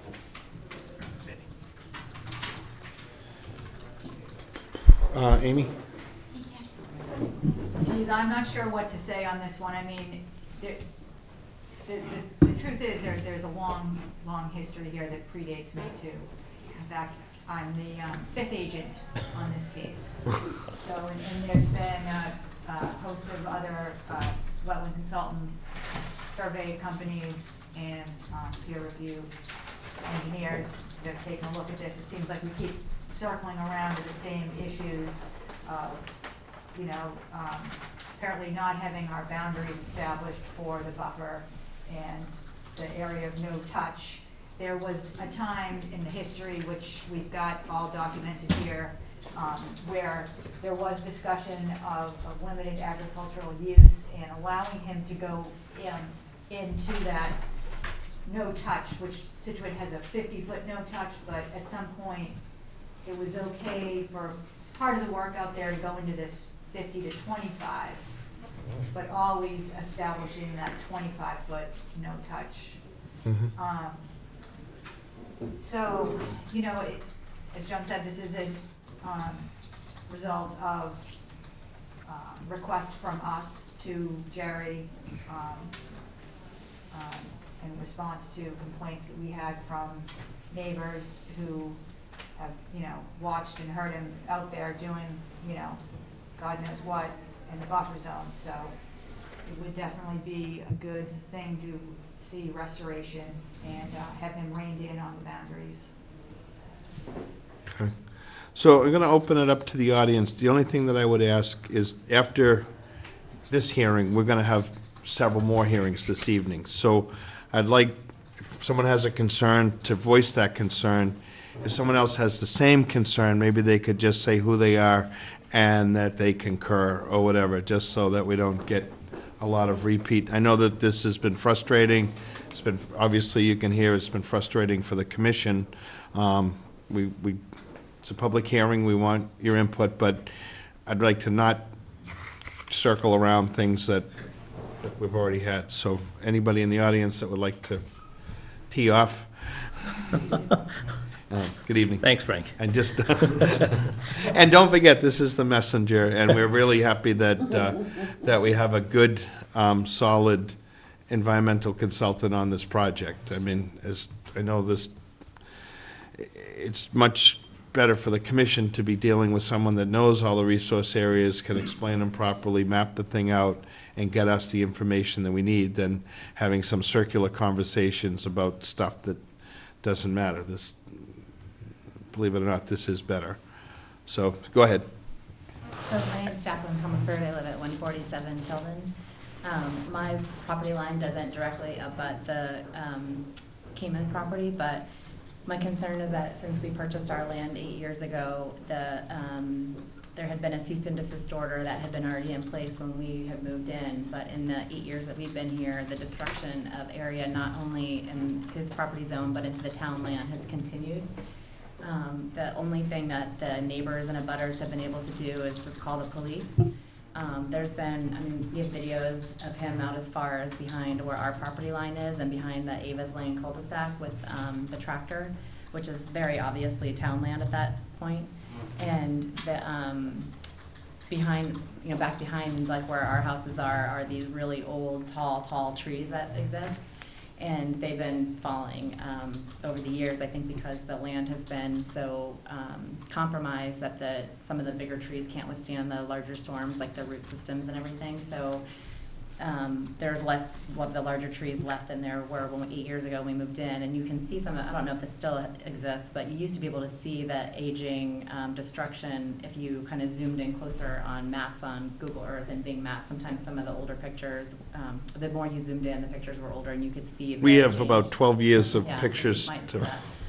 So the other piece of it is that, you know, as recently as even last summer, he was out there with a tractor with a rock against one of the big trees. And so we went out to ask what was happening, and he said that he thought that that was his property, and he was just trying to get this boulder for his, a waterfall, I think he said he was building.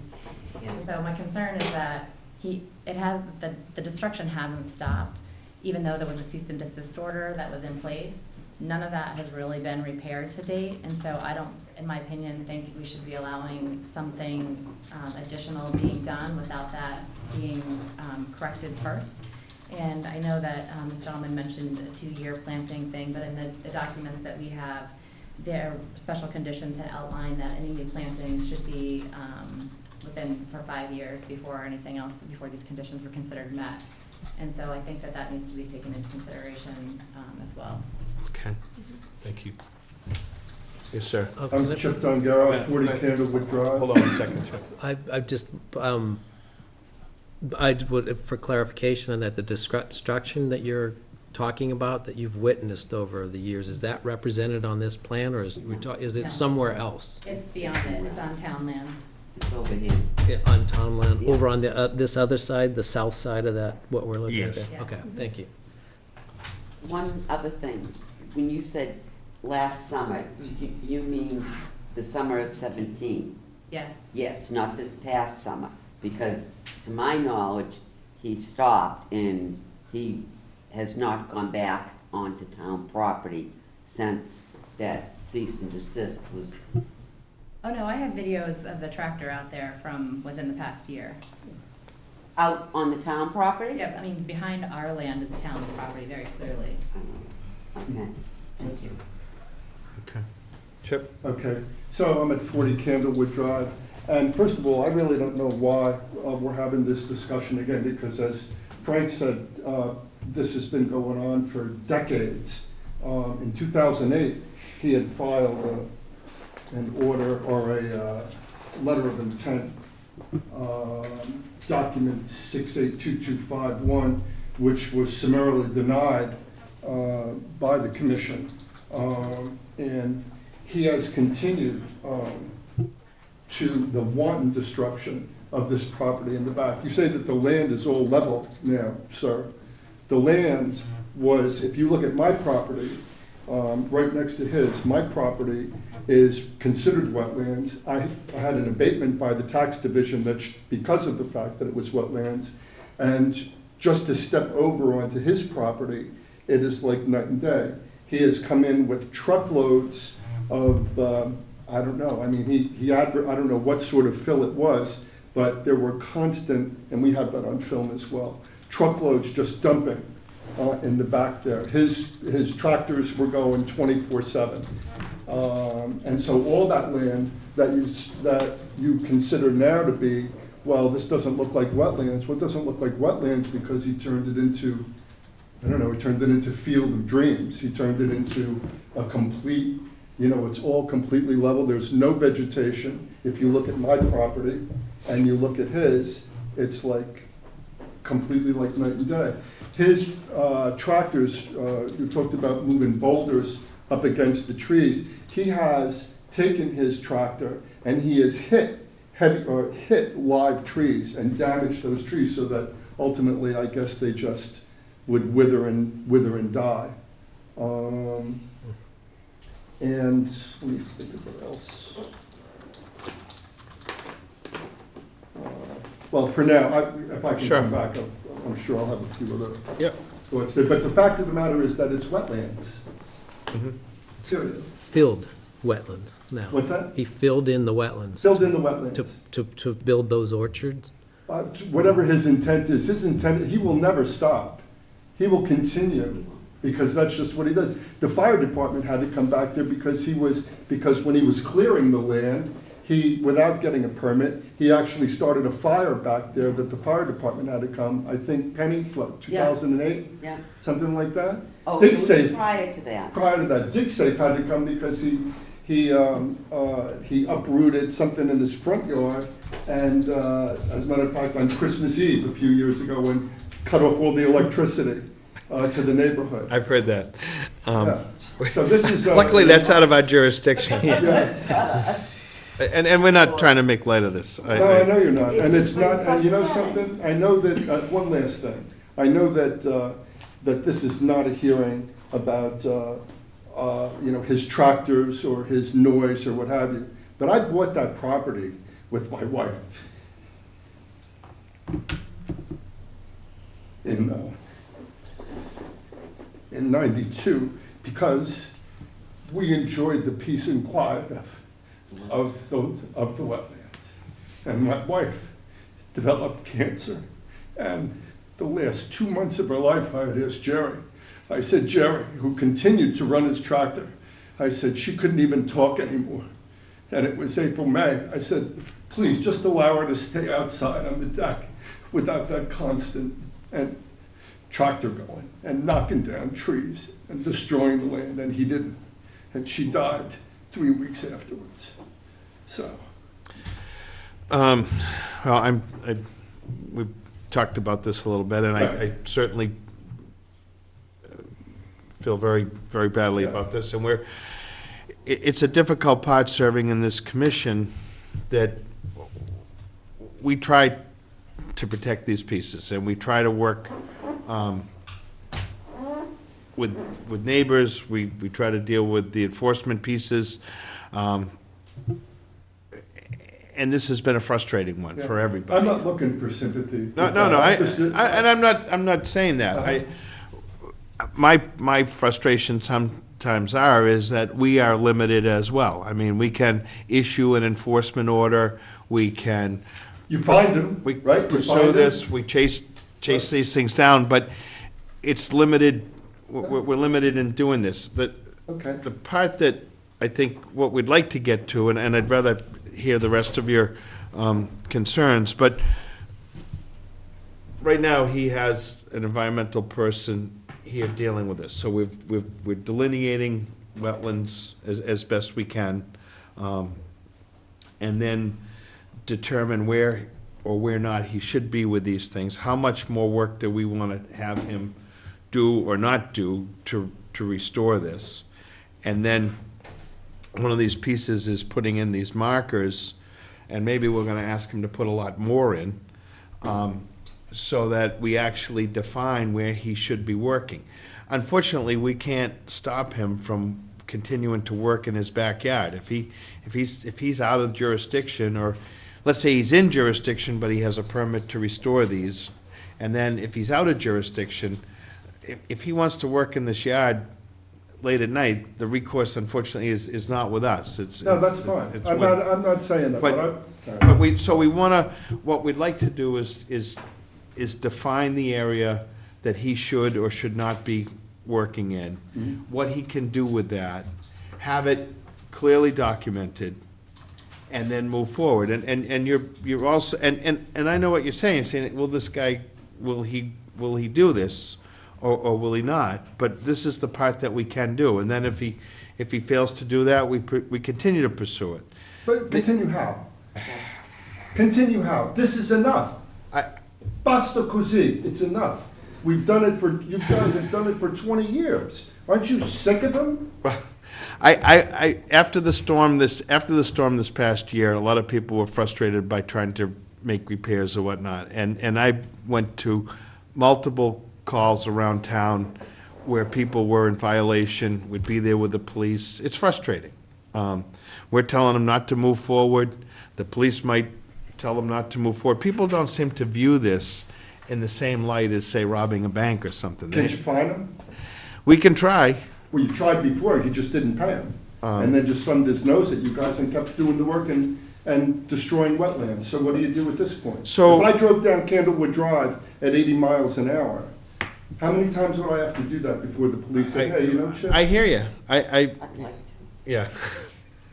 We So- would so- love to see something drastic. So let's just Okay. let some, I'm sure there's Yeah. other folks that would like to. Can I just ask a quick question before we go on to the next one? What does our existing enforcement order on this property say? Is it just a cease and desist, or has he been No, I mean, let me ordered dig to? it out and I can read it to you, Doug. All right, we can move on to the next person, get back to Fine that. today. Okay. Yes, sir. Pete Sullivan, 27 Candlewood Drive. I'm going to direct a butter to the applicant. I guess a couple things. One is just observational. I think each and every one of you mentioned the word history when we talked about this case. And so everybody in this room, or at least everybody who's involved in this, knows there's a history. And the history generally is certain amount of permission, and then it goes beyond that. And then got to get brought back in and rein. And so any type of application that it comes before you from this applicant, you know, if history is any indication, and it should be, that it's going to get abused. And so constantly trying to pull back. So, you know, this is, you know, the way I look at it is this is the restoration of wetlands, and I want to put some more trees in. Yeah. We really know what the request is. I want to put more trees in, you know? And so we'll wait 2 years and find out that, you know, as Penny said, he's already got 2 rows in the 25-foot zone. What's it gonna be 2 years from now? And you know, it's constantly trying to scratch back to get to the minimum, but it's abuse. The other thing I'll say is that, follow up on what Chip said is, I work from home 1 day a week, so 1 out of 5 days. And literally over the last, well, we won't count the last 4 months because there really hasn't been any work, but the year before that, I've literally seen 50 large dump trucks backing down his driveway. So I don't see any hills in his yard, so the dirt and the wood chips are going somewhere, and I think it's getting spread out. So, you know, the cease and desist has been wonderful, not just from a noise standpoint, but you just know what's happening out there. You know, I can't see exactly what's happening out there, but when you look at this, you know, it's abuse. Okay. Anybody else? Yes, sir. Yeah, I'm at 34 Candlewood Drive, not necessarily budding, but within earring. And your name, sir? Mark Bast. Been there for, I don't know, probably about 15 years. Seen a lot of the trucks as well. So I guess, you know, I concur with a lot of this and to keep it kind of short. To me, this seems like it's been, you know, the continued history says a lot about where this is going forward. And to me, what this says is a little bit of a CYA for him. He's already done this stuff. We've seen it. You already see what goes into the 25. What he's asking for is, how do I cover my ass now for what I've already done? The only way you stop him is to not approve this and take whatever he's already taken and give it back. That's the only way it's gonna stop. That's up to you guys. So that's all I have to say. I mean, everything else has been pretty much covered, so that's all I Okay. can say. Thank you. When was this wetlands line drawn? Was it Actually, based on current research or historical? Yeah, it was. Yeah, thank you. This is a current wetland line? Yes. So 10 years ago, it could have been in a different place if it hadn't been filled in? 10 years ago, based on the aerials that I saw, it was probably lawn or ornamental plantings back then. But it could have been in a different place. Like, this is all It filled. likely would have been back further, based on If you leave that door open. based on how it was developed in the Thanks. past, and it was lawn, from what I've seen. I mean, I wasn't back out there at that time, but it looked like he had ornamental plantings and lawn pushed back further than the wetland line is now. You did the wetlands line by soils? Yeah, I went soils and plants. Okay. Yeah. There's no plants. Well, Can I ask you a what I could question see about coming that, back. about the Just 1 soils second, yeah, just, themselves? If you cover, if you take down the vegetation that was there and you fill in, I mean, can you still determine? Depending on how deep the layer of fill is, I 50 dump basically trucks, dig. wait a minute, let's. But All right, Frank. Yeah, please. I understand it's upsetting, but I want to find out from the professional that was out there where he determines this wetland to be and how he figured it out. So, right, it was a combination of plants and soils. You know, does basically, it seem like it's altered to, I mean, is it, the whole area is altered. I mean, the vegetation is altered. That's by definition. right, You know, if the vegetation's cut, that's an alteration. right, So, I mean, when it gets to be an altered situation like that, you go a little bit more on soils than you do on plants. What I could see coming up in areas that he had left undisturbed since the enforcement order, you know, those areas were starting to come back with wetland plants. I mean, the herbaceous stuff that was coming up okay. was wetland. But you feel pretty good about the wetland line that you've established? Yeah, I believe so. I mean, based on the aerials that I've seen and the site conditions that are out there now.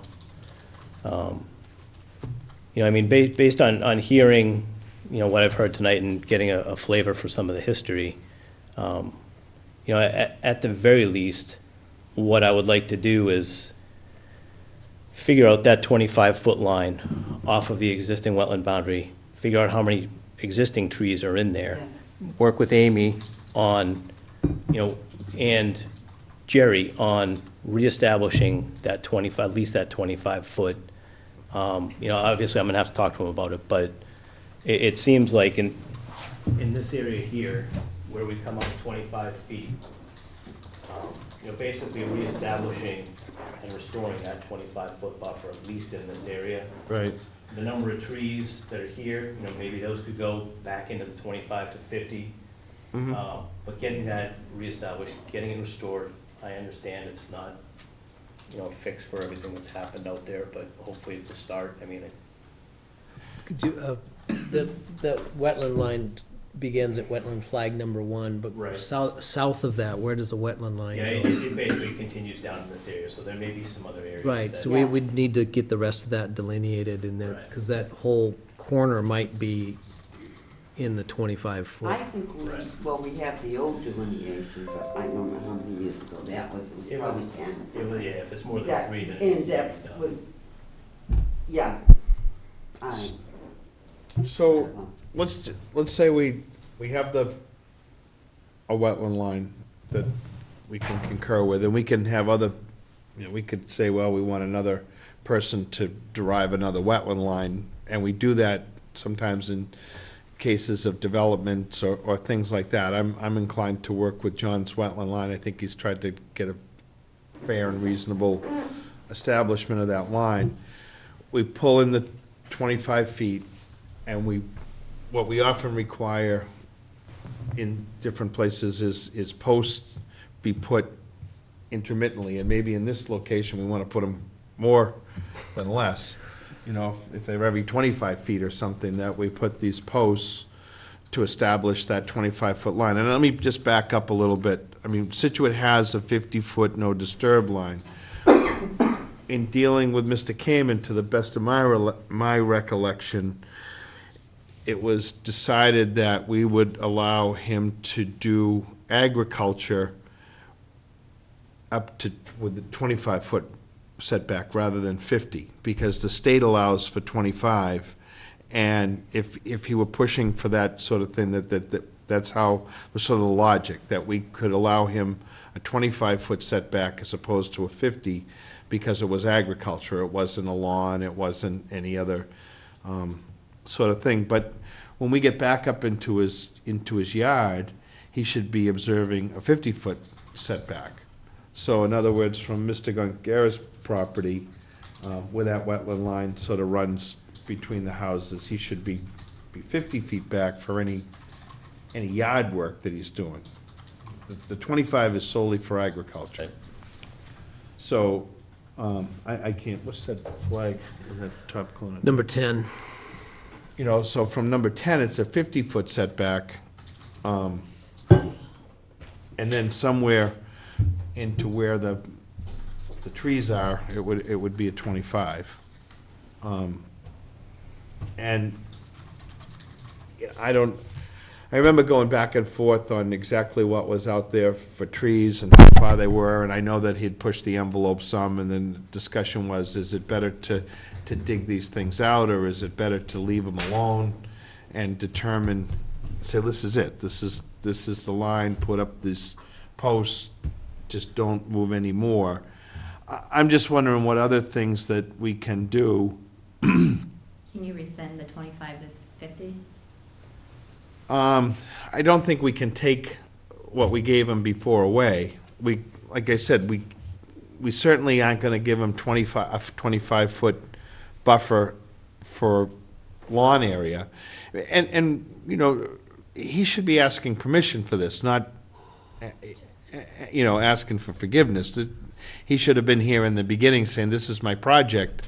I'd like approval where folks would have the opportunity to come in and comment and whatnot. Instead, we're here as an after the fact, which is more frustrating. It costs him a little bit more to file an after the fact, but what he's really paying out more money is every time an expert has to come in and deal with this. John, did you help him with the restoration piece on the other end of the property? Did you ever follow up on that? The plantings are all in. I haven't been out there to take a look at them, but he told me that all the plantings are in. Okay, so the, We had approved that plan in Yes. July. right, okay. So the areas that we were discussing earlier, that where he had done damage on town property, he's told you that he's restored that? Yeah, and I'll go out and take a look at it over the next week and make sure that Okay. everything's in For you, accordance. that's probably not gonna make it through the winter. It's pretty bad damage Right. right now. Right, but if he's graded it or and I'm reluctant to tell the guy to go there with anything, to be honest with you. It's like, just leave it the heck alone. And let it grow back. It's almost better than what he could, I'm just wondering what other remedies is available to the commission to, So, yeah, I'm wondering that too.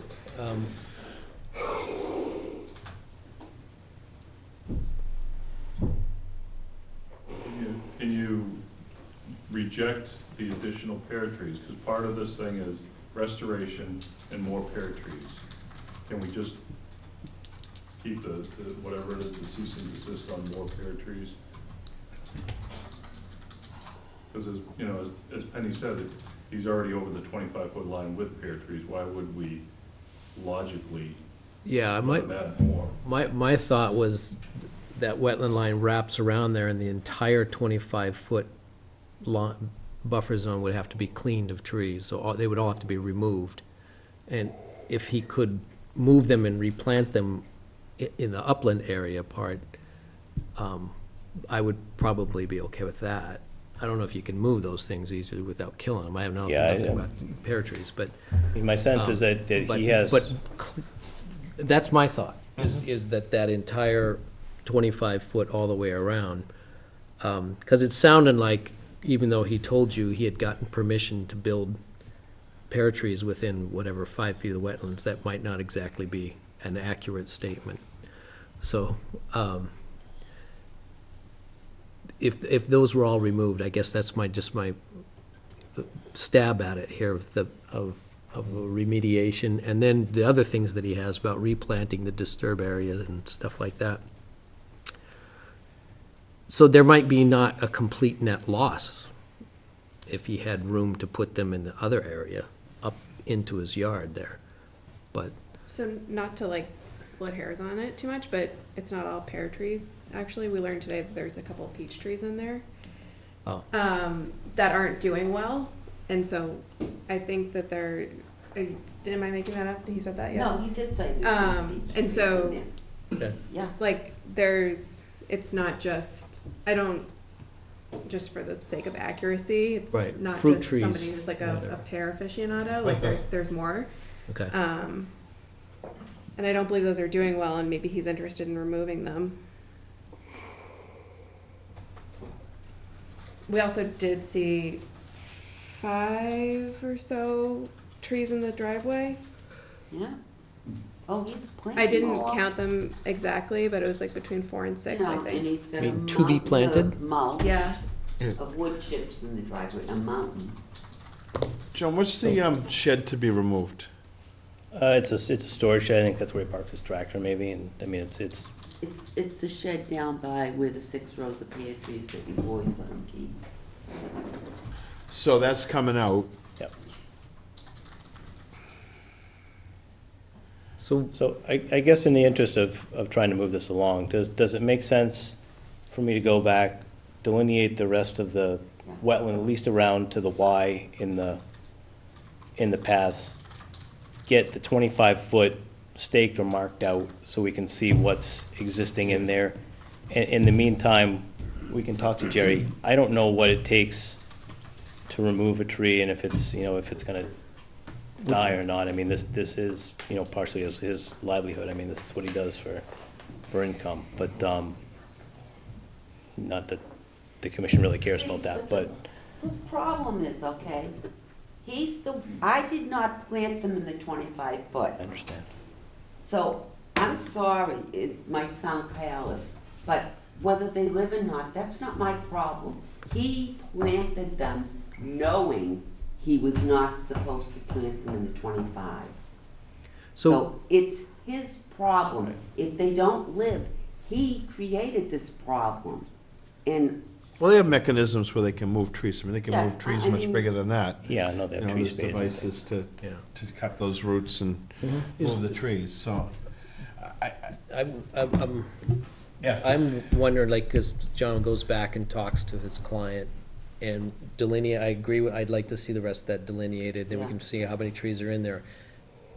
How does I'm just wondering, to give him some direction to talk to his client, how does everybody feel about that being, something we'd want to see, is all the trees removed out of the 25-foot? That just was something I threw out there.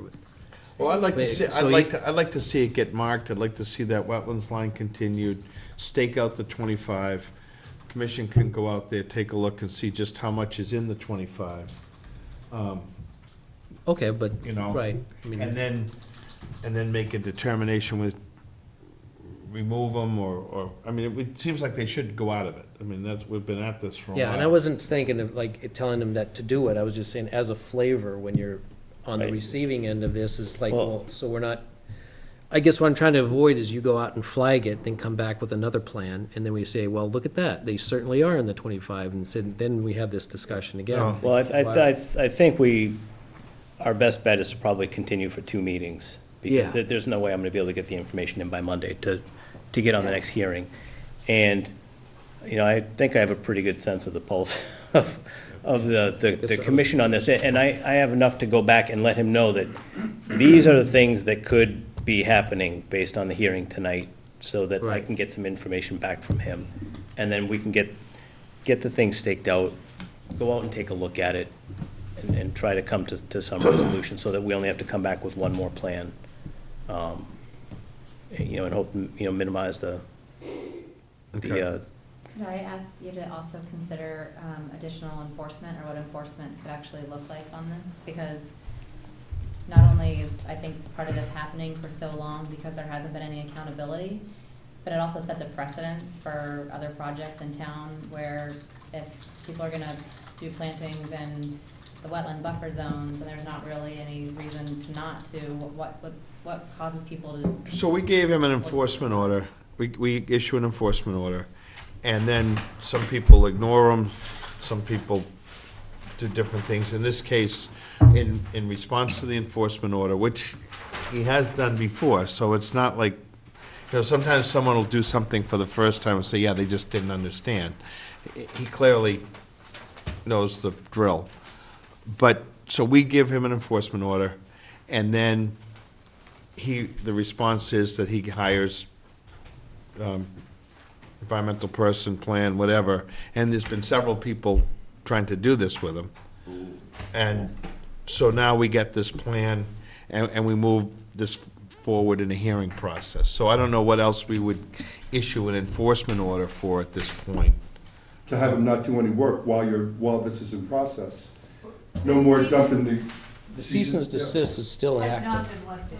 Right, but. So we won't lift It'll it. be lifted when the order is issued, but at this point, there's a cease and desist for the buffer.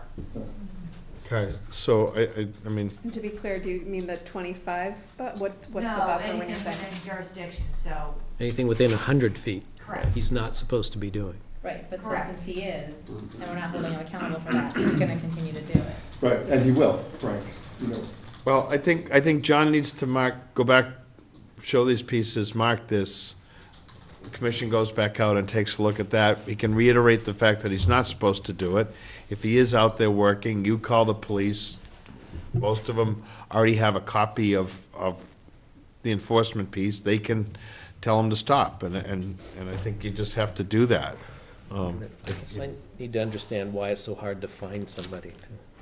Well, that's another, for That's a another whole night. nother thing. That's Yeah. another whole thing. It involves Process. legal, is the thing. So, I mean, under the act, I mean, a person that doesn't comply, it's grounds for legal action, right? So it says that whoever violates any provision of this section shall be punished by a fine of not more than $25,000 or by imprisonment of not more than 2 years, or both, fine and imprisonment. It's So, I mean, pretty, this is that's pretty, serious that's pretty stuff. heavy, It yeah. certainly is. Or shall be subject to a civil penalty not to exceed $25,000 for each violation. Each day or portion thereof of continuing violation shall constitute a separate offense.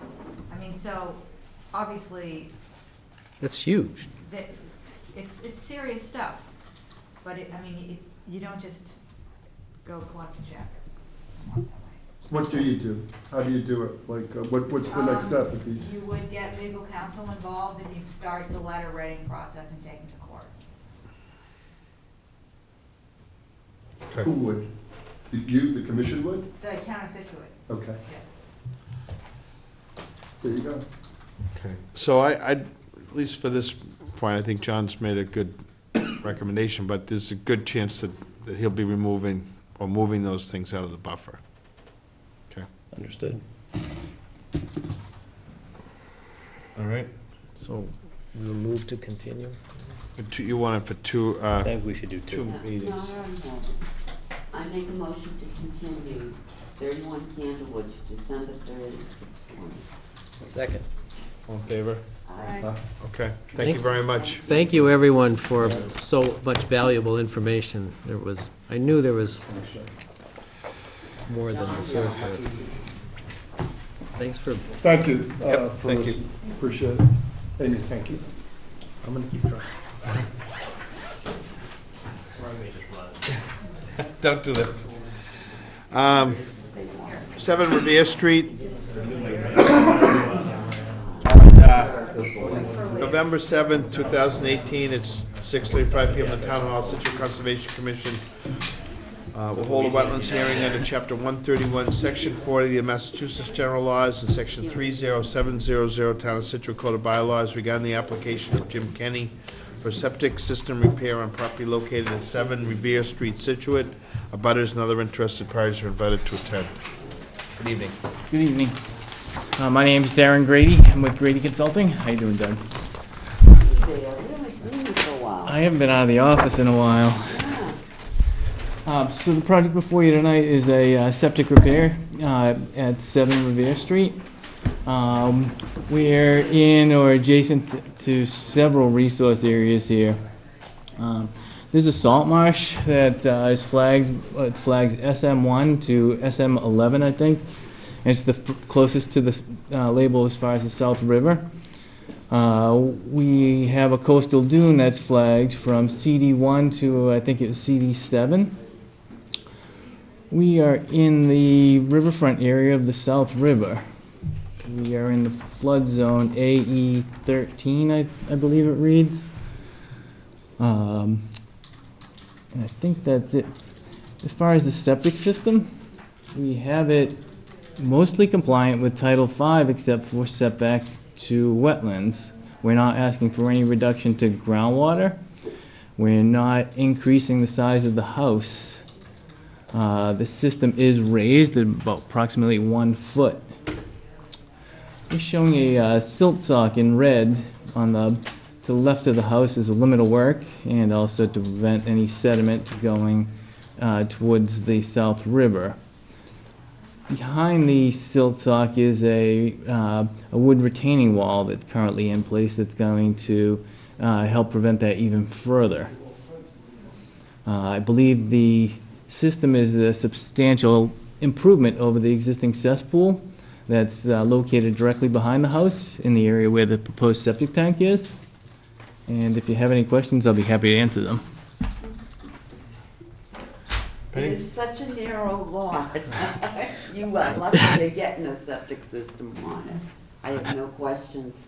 I mean, good luck. I think it's just clarification. Sure. On the plan, on the CD line, you take a look at the label, it says wetland, upland, it shows the wetland on the side where it shows that the house is actually in wetland.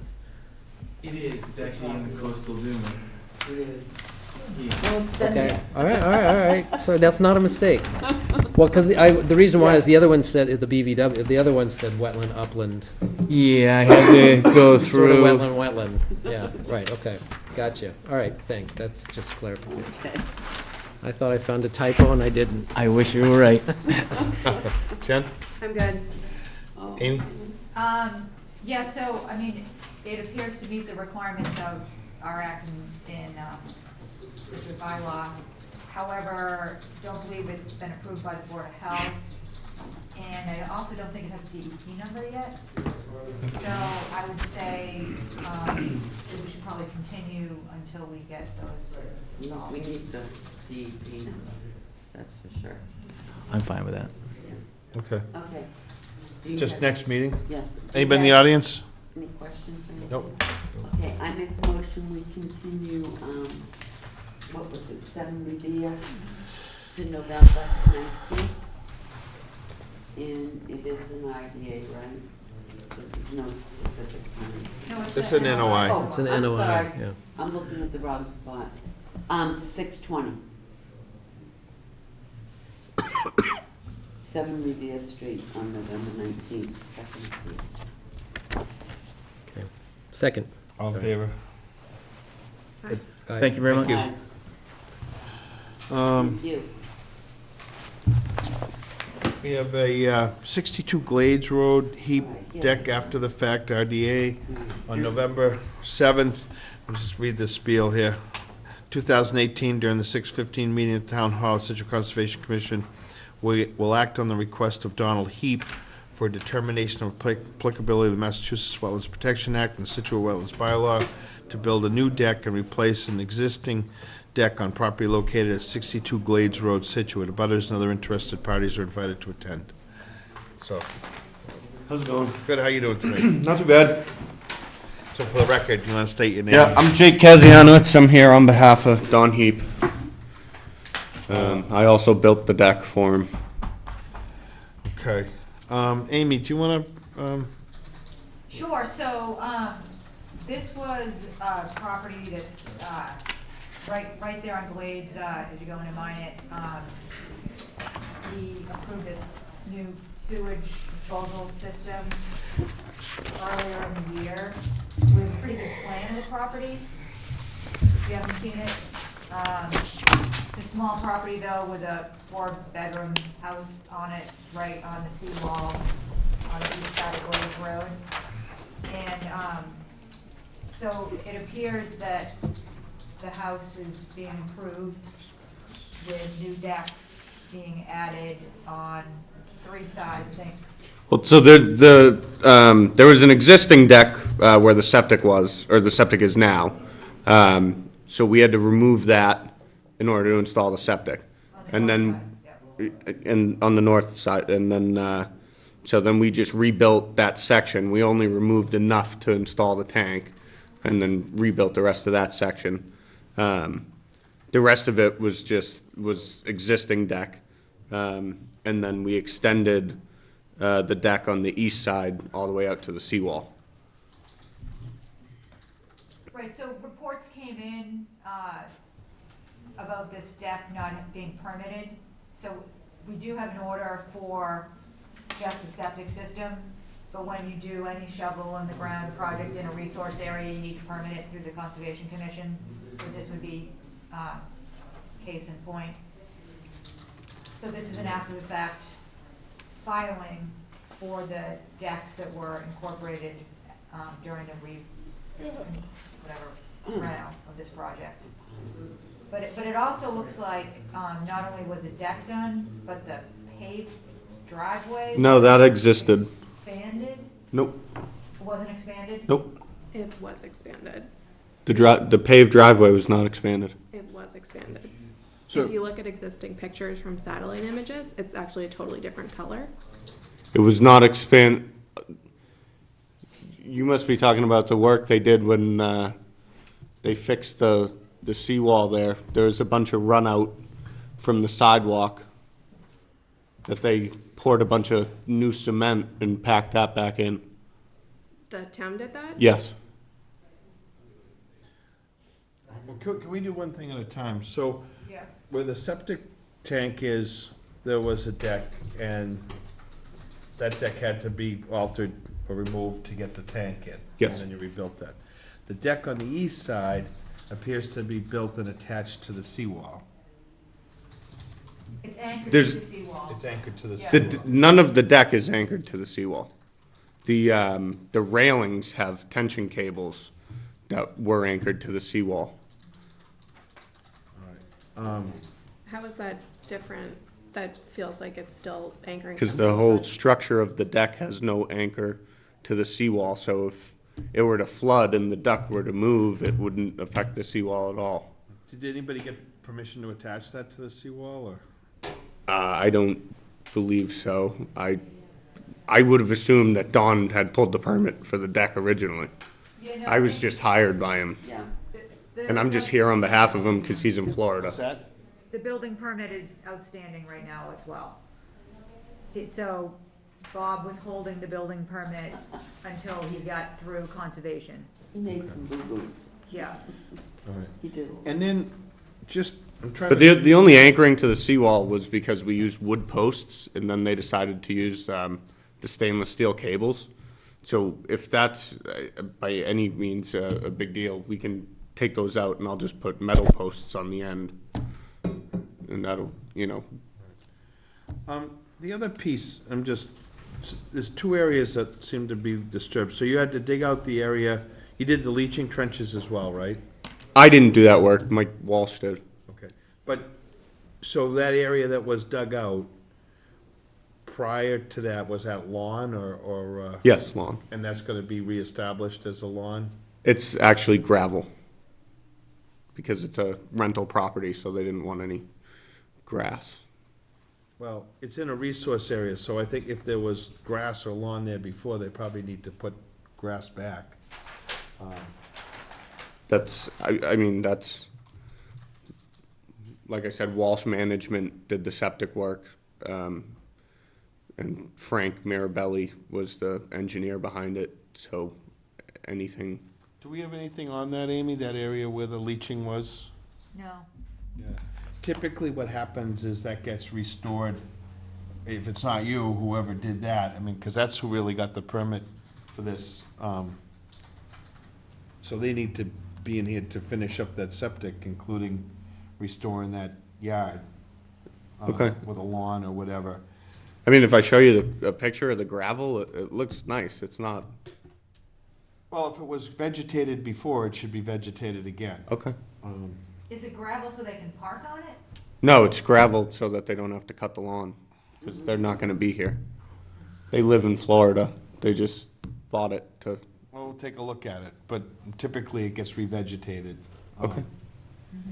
And then, so then looking at this side where it says a paved driveway, Yes.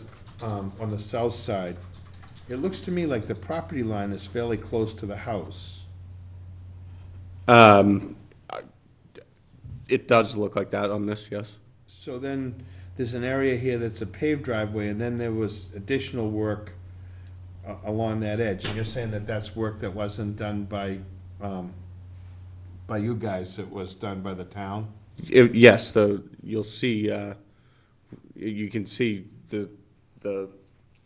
where the sidewalk is there, the sidewalk ended. Yep. And with all the storms over the winter, Yep. all the fill underneath that washed out. Right. So they came back in, they brought a bunch of material back in and packed that back in. Because it looks like the whole edge, on that side of the paved driveway, it looks like that side was all sort of dug up. There was Rosa rugosa, there was other shrubs that were there, and it looks like the driveway's been made wider. Not to my knowledge, no. There's still vegetation to the right side of the driveway. There is, but it looks like it was partially dug out. It was not. Yeah, you could take a look, it was not disturbed at all. Okay.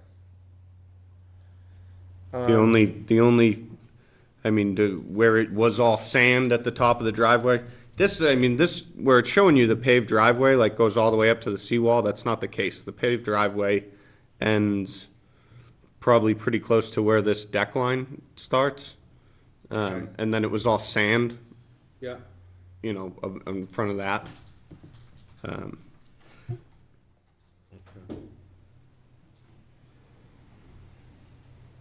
In this area, this gets overwash. Yep. Yeah. Oh, yeah.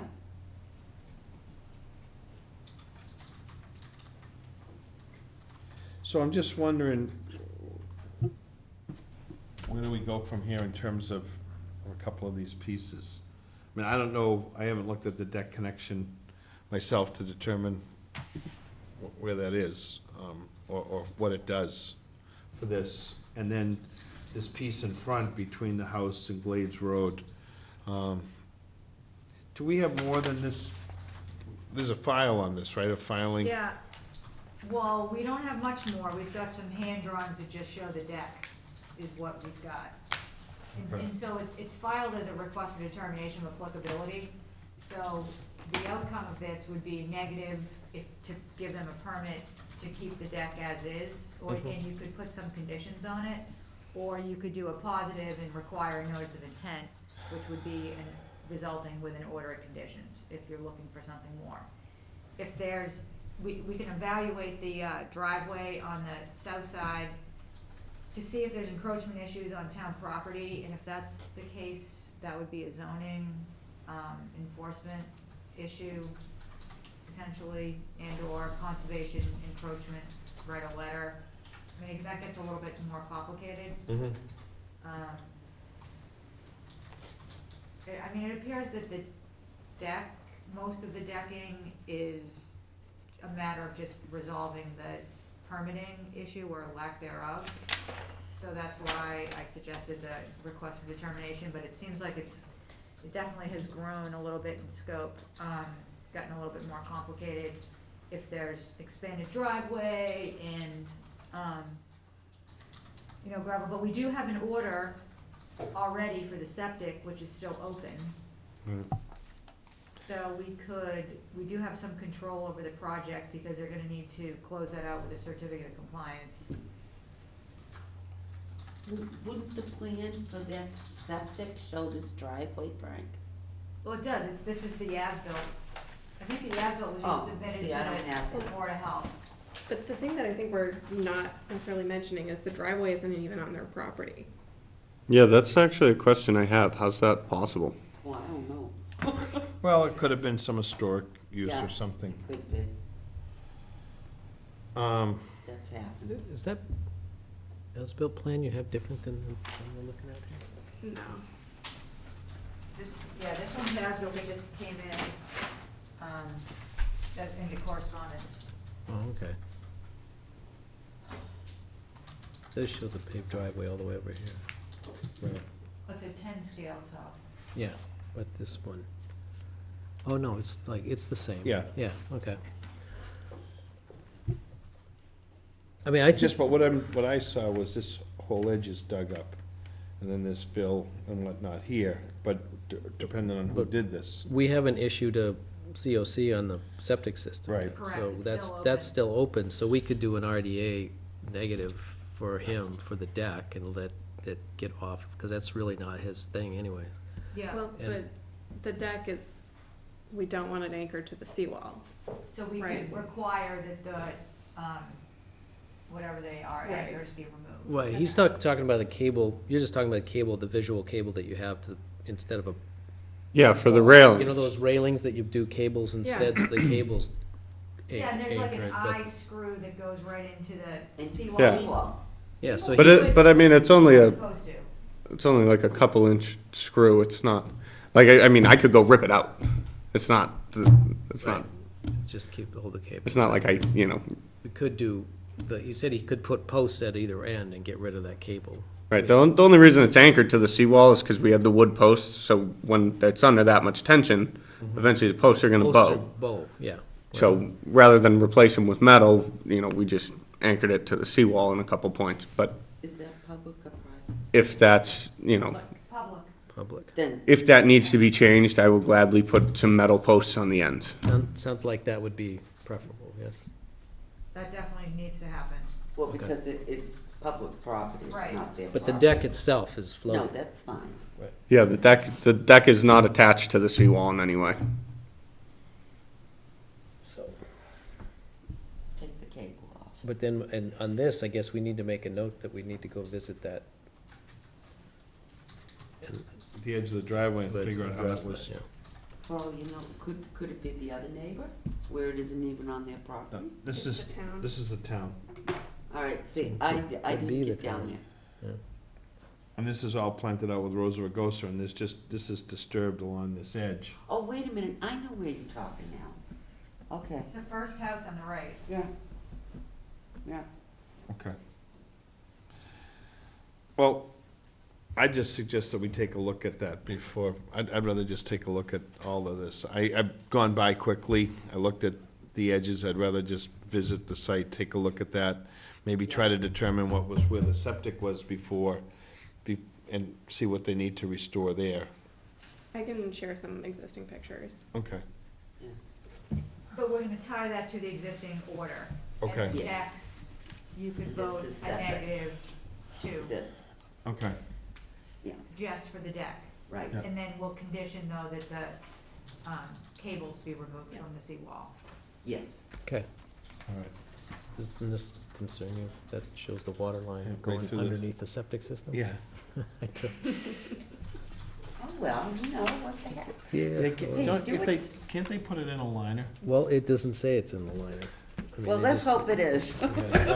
Yeah, that's what they would have to do, but that's, again, that's not this gentleman's No. concern. No, we got to cut the water line in order to get the septic, and I was there, they put a sleeve in. Ask Mike. Yeah. There is no way. Holy Toledo. I make a motion for -3. Second.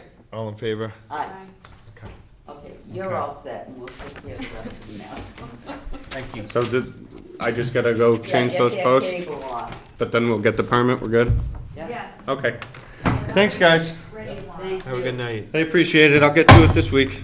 Thank you. 26 Newport Street. He's been here since 6 o'clock.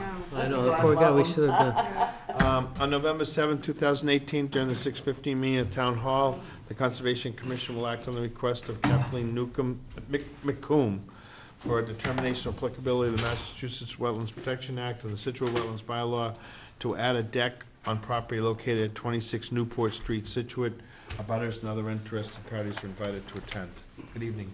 How you doing? My name's Kevin Barry, and Kathy McComb is my wife. When we bought the house, we weren't married, so Okay. Hammerrock. HEMAROCK. is that what they wrote, Hammerrock? That's the joke, I guess. That's a new part of Scituate. Okay. Come on, HEM. Penny, any thoughts?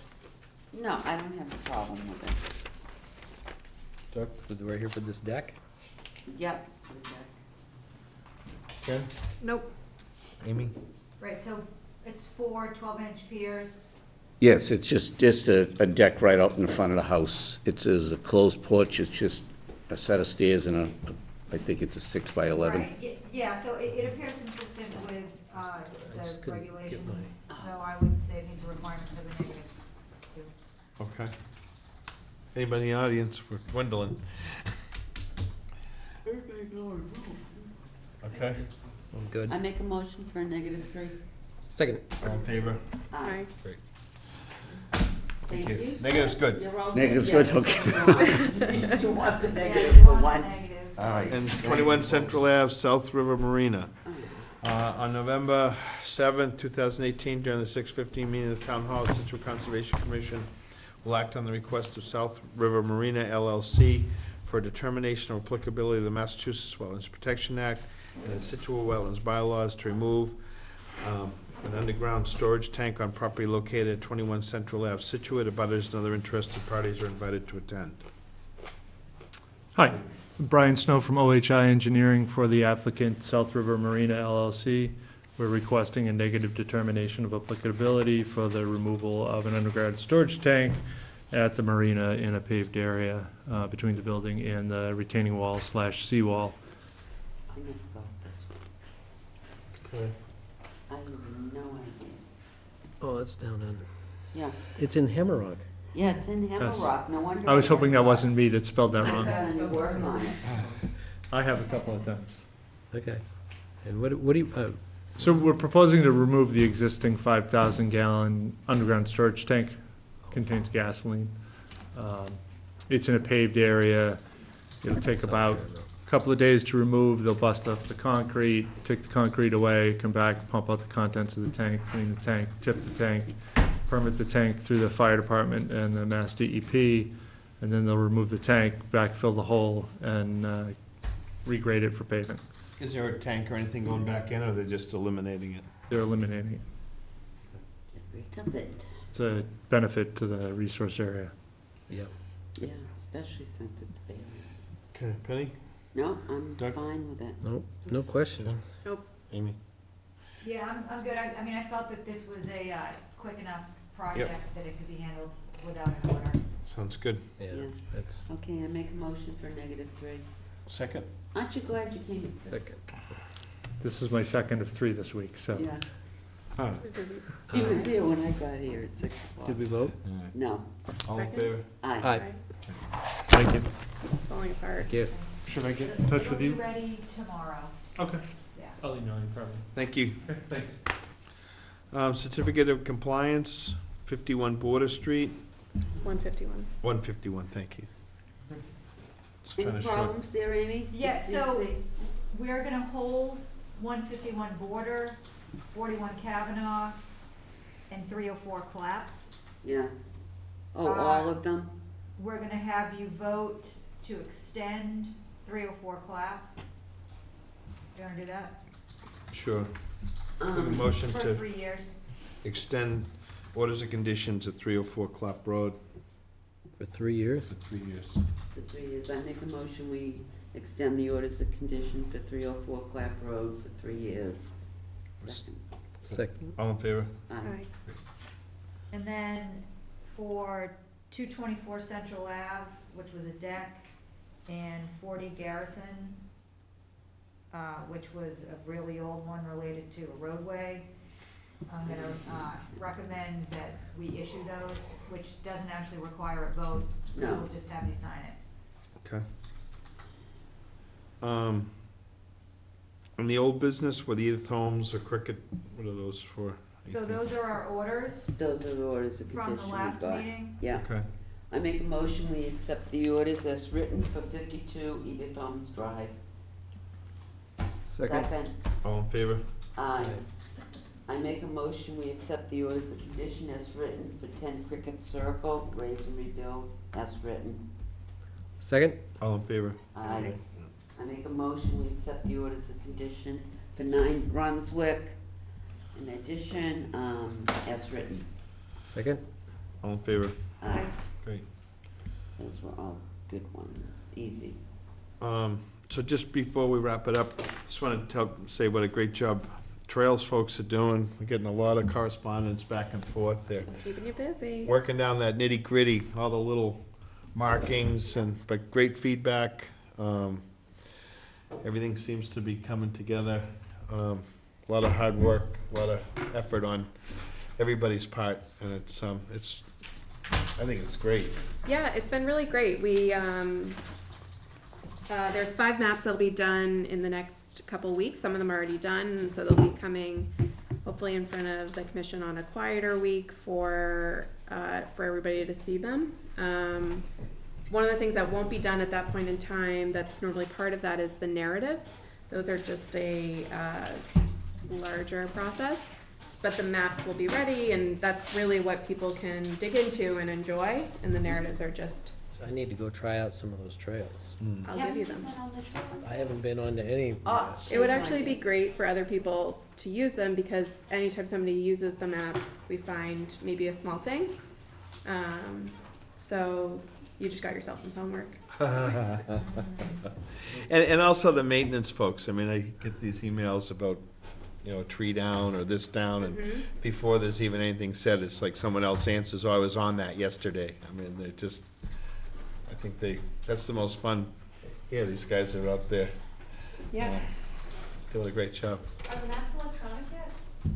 What do you mean, what's your definition of electronic? Isn't there supposed to be like some GIS thing, like a GPS kind of? There No. is a bone of contention there. I don't think it's gonna happen. Oh, okay. They'll be available as PDFs on I will the town's website, on the commission, and then, I mean, since they're a PDF, other people can post them on other places.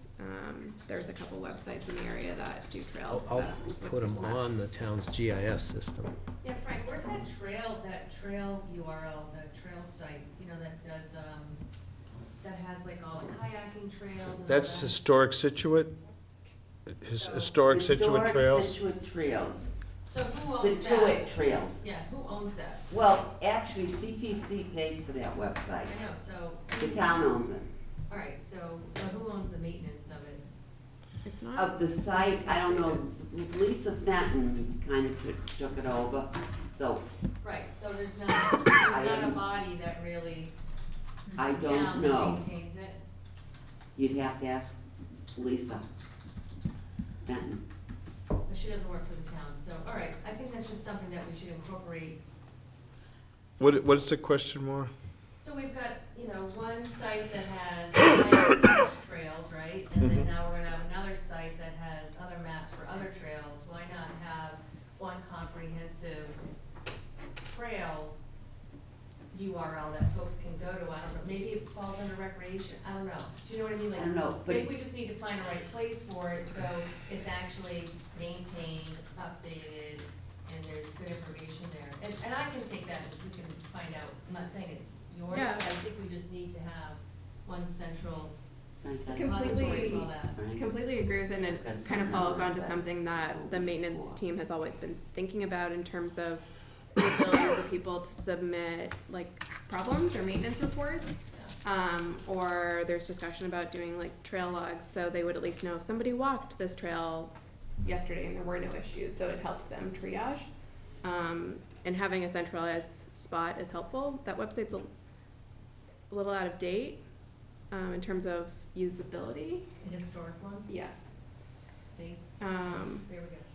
So it doesn't, it's not as helpful. Okay. Well, I just think we need to look at it Yeah. comprehensively with the taxpayers. I mean, for it. I don't mind checking with Lisa and seeing where that is, or who, did somebody pick up on that? I don't know if you remember, that was some, I can't even remember the group now, Maura. Sustainable Scituate originally was going to do it, and it kind of fell by the wayside, and that's when Lisa jumped on it. And then she got some people together to do it, and that's the last I heard of it. Okay. But maybe we can find out who's got that one. But your point's well made, that it would be nice if somebody's looking things up to be able to not have to go. Right, yeah. I have one thing I'd like to say. Sure. We have town meeting next week, and please, everybody come and vote, 23 Sunset. That property, we are going hopefully forward, CPC is proposing that the town votes to buy it. So, come and support it. It's gonna be beautiful, Gotta love a town meeting. right? Well, but this is important to Yeah. get this. I mean, it's on the water. We don't own any property except the marina. But, it will be a 23 very, very Sunset. good project, so please, come and vote for it, people. When is it? Next week. Wednesday. Wednesday night. Wednesday Yep. night, yeah. Good. And also, just so you know, that we're, not only are we busy doing all the paperwork for these meetings, but we're also putting together budget stuff for 2020. So that's one of the things that we get together well in advance of the Springtown meeting. So. Did you put in for a raise for all of us? Yeah? Well, I mean, when we talk about enforcement and violation, as you know, the loss of the extra hands in the office was definitely a hit for some of those violation Oh, cases. yeah, I know. So, that would be something that we ask for, you know, to be considered for staffing for that. Although it's my understanding that, again, this year will be level funding, so, but. Well, it never hurts to ask. Correct. It's identified as a challenge, for sure. Yes. And then just one other note, would be for the appeal, meeting with DEP for 23 Oceanside. Yes. Was scheduled for tomorrow, It's next week. but it's been postponed by 1 week, Yeah, so it'll be, next Thursday. following Thursday. Is that an Two- on-site meeting with Yeah. DEP? I think Do you know it's what at time, Amy? 2:30. Do the authors of the appeal appear at that too, or is it just DEP and And I believe that they're also included in the the, abutters will be there? Oh, yeah, the abutters will be there, yeah, Yeah. everybody's included. because they get to speak to DEP. And then the Diamond Development appeal, which DEP upheld our order under a superseding order, they completely upheld your decision. Yeah. As you know, that was appealed to, the next level at the state. So how will that work? So I it don't goes think through the we've done that adjudicatory before. process. Yeah. Basically, there will be a bunch of higher level lawyers all looking at it, and we're obviously, we're party to it. But it's a decision as to whether we want to be an active participant in that appeal, or if we want to just be copied on the stuff, because it's really between the appellant and the state. Yeah, So that's that- what I think. Yeah, so one level of the state upheld it, now they said, well, we don't agree with that conclusion, so we want it now to go to the next level. And it rises up through the system. All the way to you Judge know. Kavanaugh. It rises up to the governor. But anyways, that's it. Okay, All right. I think that's it. I make a motion to adjourn. Second. All in favor? Aye. So Marla, Can we still sign papers when we've adjourned? okay. Yes. Yeah.